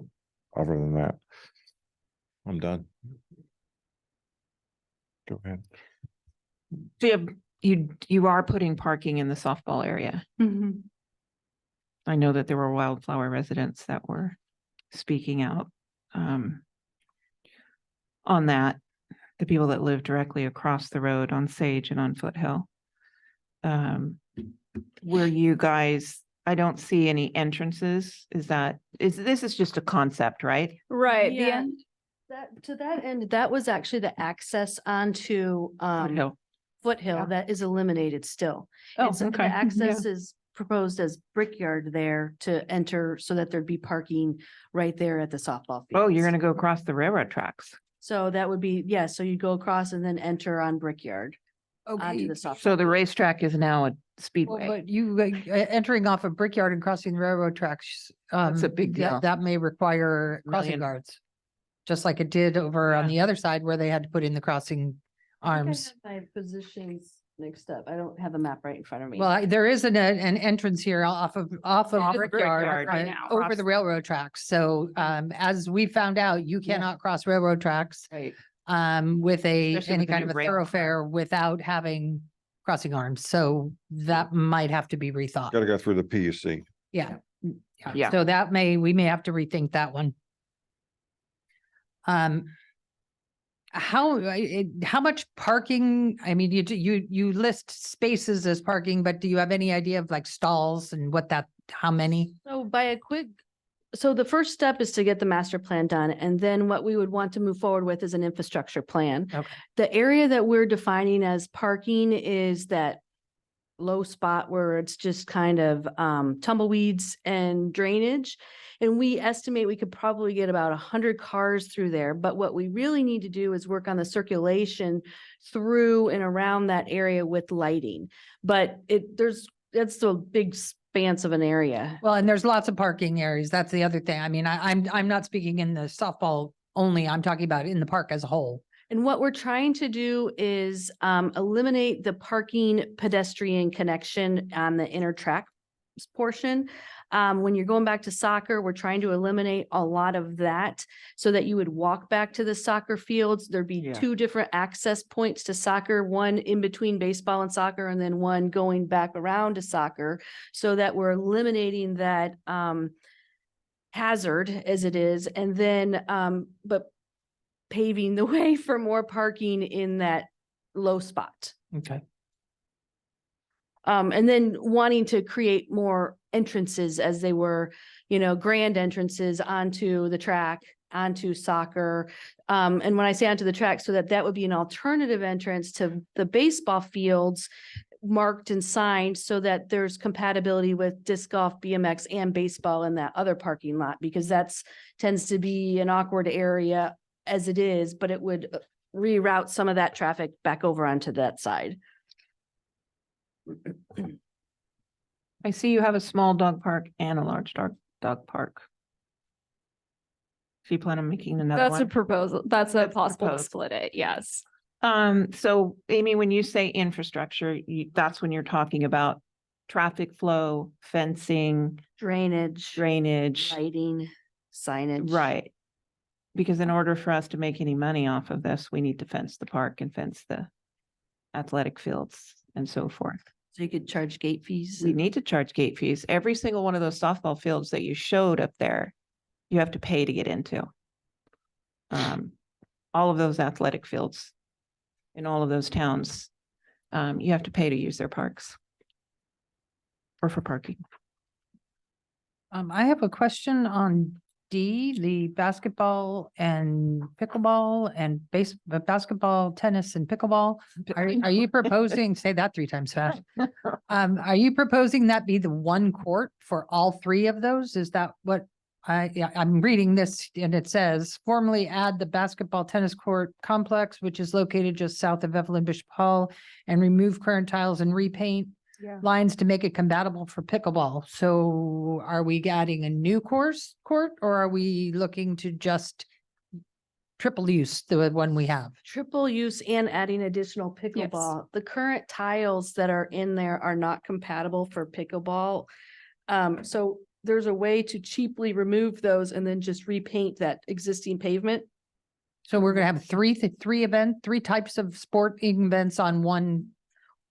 Well, we course. think we can fit 3 pickleball courts in that area. But we're not building a new tennis court and basketball court. No, pickleball and tennis are compatible. Right, but having all 3 of them in there? In Correct. one court?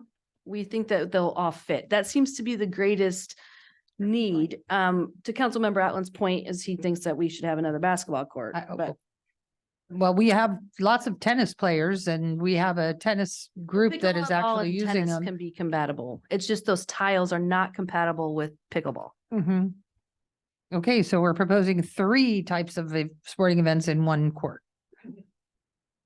Okay. If we, this is the master plan. This is subject to review and alteration as time As goes on money and comes up. need assess. Yes. Okay. And yes. Thank you. And again, this was to incorporate the conflict areas, to resolve Right. some of those issues. Yeah, and to and great job, by the way. bring everything in there. Any other comments from the council? No, I think the infrastructure stage is going to be the hurdle. Well, it's always hard. Do you have any public comment? Thank you, Casey. I'll be brief, Dave Livingstone. I saw no discussion of the arena. Any events there? Dog trial next weekend. What's that? There's a dog trial this weekend. It's on the it's on the It's master already in the plan. plan. Yeah, it's already on here. It's in the plan. It just So, doesn't have, to up- make- they were talking about some upgrades and changes, but it is still in the plan. Okay, because I see very little use of that. Yeah. I walk through that park every day. Yeah, the tractor's busted. Yeah. The other point is when the soccer events are going on, you're kind of playing dodgeball with some of these drivers that come in there. I mean, some of these people are idiots. They come in from other places. They drive 100 miles an hour into that park and on the dirt track. And I personally have had to go like this to people to use their head and slow down. They're little kids all over the place. So anything that can be done with improvement on getting cars out off that track, I think would be very smart. That's all. Thank you. Thank you, Dave.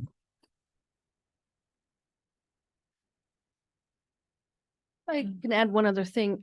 So the other thing that we've done as part of this effort is we've been meeting with what we call the stakeholder group that consists of the BMX group, the disc golf, the baseball, the soccer, pickleball, softball. And so just to kind of bring everyone in, to have everyone have an understanding. I think that there's some opportunities with all of the groups, but you know, it's wonderful that every group wants to take ownership of it. And so that's where going forward for implementation of the plan, we'll want to continue those meetings.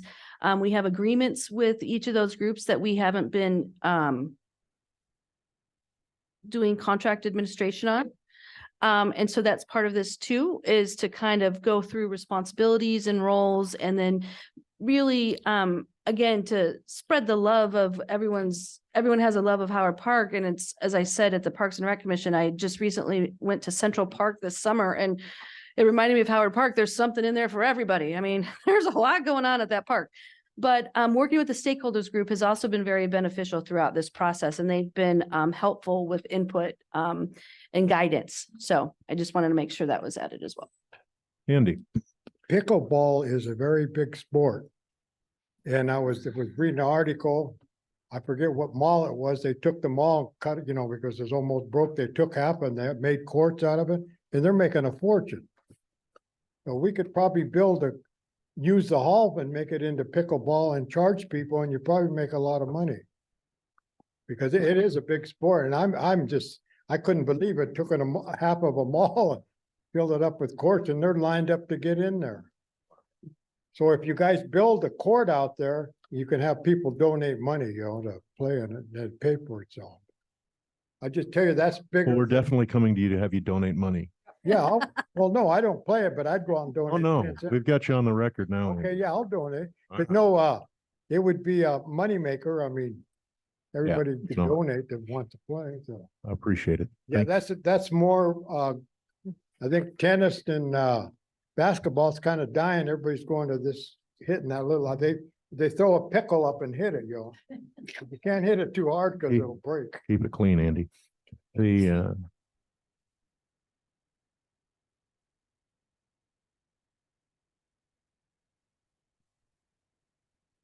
Good evening, Council. I am Fern Day, a current commissioner on the Parks and Rec Commission. Howard Park offers abundant recreational opportunities. The last Howard Park Master Plan was done in 2009. The Parks and Rec Commission and city staff have been working on updating the master plan to show the improvements done since 2009. We also want to reflect the current needs, desires, and values of the community. I'd like to commend our current city staff for their support in accomplishing this important task. This process has taken many months of gathering community input and meeting with stakeholders. It has been addressed at numerous parks and recreation meetings and has been a focus of city staff.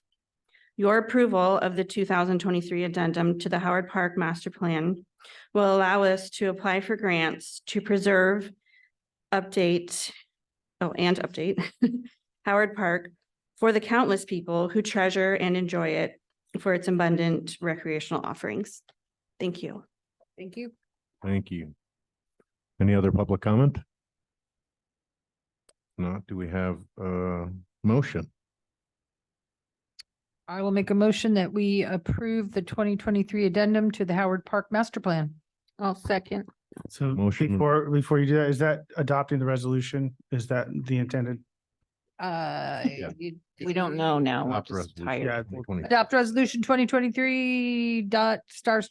resolution by the city of council approving the 2023 addendum to the Howard Park Master Plan. Yes. thank you. All No, in thank favor? you. Keeping me honest. First and a second. All in favor? Aye. Opposed? Ayes have it. Thank you. You guys, You're welcome. Thank you. Thank guys you, have done guys. a lot of work. Thank you for staying. Thank you, Goodness. thank you guys for doing that. Appreciate it. Leave now. Hasn't gone unnoticed. I know, this was a long. All right, reports and communications from city attorney. I have none. Thank you. Good. Reports and communications from city manager. I just have one thing. I don't want to belabor this or belabor a bunch of items, but I want to thank our city staff and commend our police and fire and public works department. Last week was a terrible tragedy that our entire community faced, but in light of that, our police, fire, and public works departments were all on point and we're all working together as a team to resolve this issue as quickly as they could. It took all hands and they should be commended for their efforts. It's been an emotional week for everyone, but I really want to applaud and commend them for their efforts. It's not something we face on every day, fortunately, but as a group, they have done a phenomenal job, and it's been a hard road this last week emotionally for everyone, but again, I just want to make sure that credit is due for their professional work that they did in responding to that crisis last week. And that's all I have. You, Amy. Council comments. Dominic, would you like to start? Just real quick, this was supposed to be part of the scope of work to do a pump test on that area at the sewer plant.